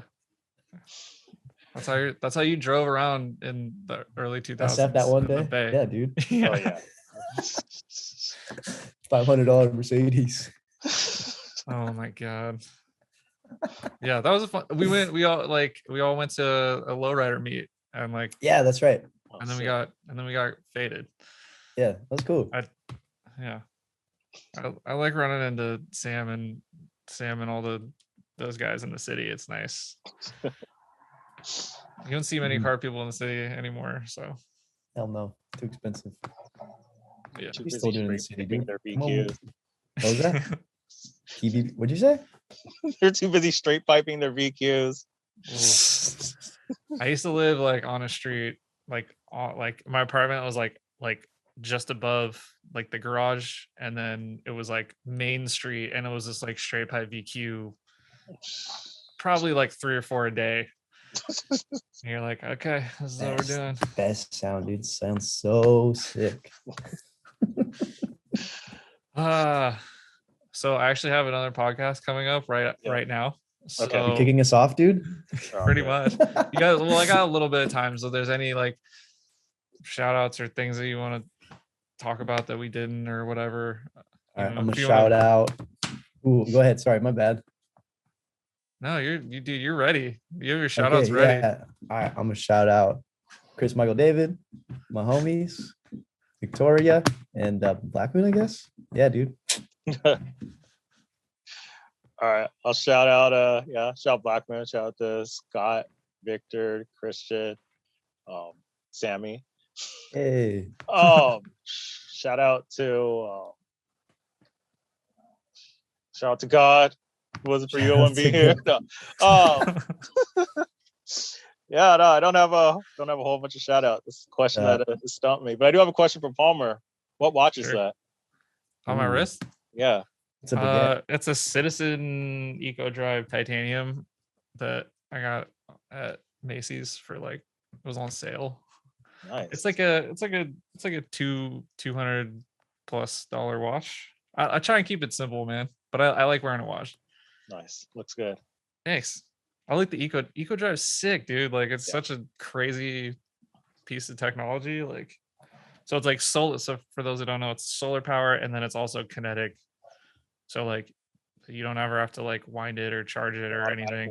Oh wow, that's sick. Yeah, and it's like I don't know how they made it like cheap. It's also Japanese, so I like Japanese stuff too. I'm not just like a German car guy.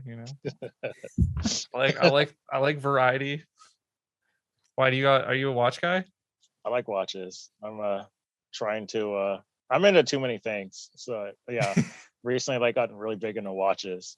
But yeah, I'm just trying to find ways to do that because I also got into like drones, like not just like cinematography, like ones for like tricks and stuff. Like, I love was that you flying that over my house the other day, dude? I'm looking at your window. No, because like I'm into that. I'm also like I like racing. I also do like RC cars competitively. So I was actually sponsored for a while. No way. Yeah. So I was sponsored by Kyosho for a little while. Whoa. For their electric 10-scale touring car. And I did not know that. Yeah, to that motorcycles. I was building one grip car. Now I'm like building two grip cars because the other grip car I have is like going up in value, and I don't want to risk damaging it.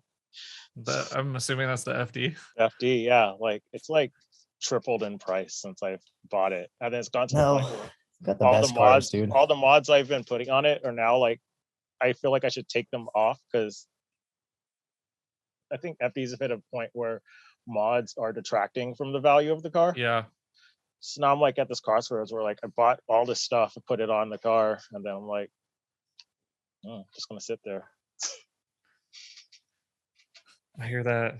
The reason I bought another E36 is because I was like, well, they're about to go up in price a lot because if you look, there's not a lot of them for sale. And that's usually when things get expensive. So I'm like, seems like everyone's driving them now too, dude. Like for drifting. Yeah. It's a new S chassis. Yeah. Yeah, there's like not a ton of S chassis at drift events anymore, which is crazy. Like I remember that's when back in the day, that's all there was. We would go to pick and I remember I went to pick and pull, and you'd always find S chassis or like Doris junkyard. And I remember the first time my wheel fell off. I was leaving Scott's house. Yeah. Okay. So you did say that it had happened before. Yeah. So my wheel's fallen off twice. I've been in the car with Scott, and his wheel fell off when we were on the freeway. What's wrong with you guys? You guys ever heard of a torque wrench? So I used a torque wrench, but then it was a Harbor Freight one that was like booty, and I think Scott had a broken one and a good one. I used the broken one. So yeah, my wheel fell off and literally chewed through my engine harness, and I was like, "Yo, I need a new harness." So that's when I went to the junkyard, and the harness just happened to fit around me, and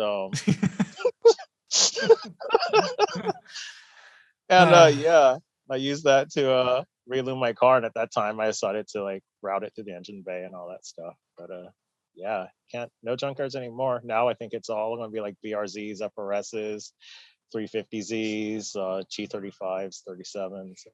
Yeah, all the newer stuff. Yep. Should we get Genesis? Hey, Genocide? Yeah. I've drifted one Jenny's- before, dude. They're good, man. Are I've they? drifted an automatic one. Yeah. Actually at the Fat Lace event, someone had one there. It was automatic. So you want to try it? I'm like, yeah, dude. The thing drove hella nice, dude. Good Huh. power. I mean, it's similar to an SR. I think their motors. Yeah, I It's mean just it's 2-liter turbo. But didn't they like design them off SR or something? Didn't Hyundai buy a bunch of SRs or something? I don't know. Something like that. Is that It's where all the the SRs went? Yeah. They built that one. That was like a Chrysler Mitsubishi Hyundai like collaboration. That Oh, engine. was It's it? Okay. It's a 4B11T, which it also was found in like the Rally Art. I know all about it because I had a Lancer, but I had the 4B11 non-T in my Lancer, and then they had the Rally Art, which is like the 4B11T, which is the same motor essentially that comes in the Genesis, and then the 4B11T something was I can't remember. It's like 4B11 something else is the one that came in the Evo, or it was like the 4B11T is just different in the Evo 10. So that's like the Genesis 2-liter motor is like a down version of the Evo 10 motor. For Thank you, dude. anyone Now, who cares. now I know. Yeah. So they used it in like a bunch of different cars. It's kind of like when like Germany does that, they'll be like, oh, 2-liter turbo motor, put it in every fucking car that comes out of Germany. It'd be like that. Yeah. All right, dudes. Thanks for doing Cool. this. It's a pleasure. Sick. Oh, hey, wait, one more shout out. I almost forgot. Hey, shout out Jason Wong. Yeah. The assistant on the taco episode. Yeah. He's a good assistant, dude. I'm just gonna hire him, dude. You should. He'll be your Jamie. Hey, Jason. Hey, Google this. Is this real? That'd be kind of sick. I would like to. No, it's overkill. Hire one, dude. You should do it, man. Have one in the I background. don't dude. have money. You think this makes money? Hey, pay them in beer, dude. We work in Hey, I would do it for beer. 1 hour of work for a full case of beer. I haven't had a Mel IPO yet. Oh, wait. Ooh. Fucking Melly V over here with all the tips and Mel tricks. got a Paddock Felique on, dude. One of these days. Yeah, if you we are not financial advisors.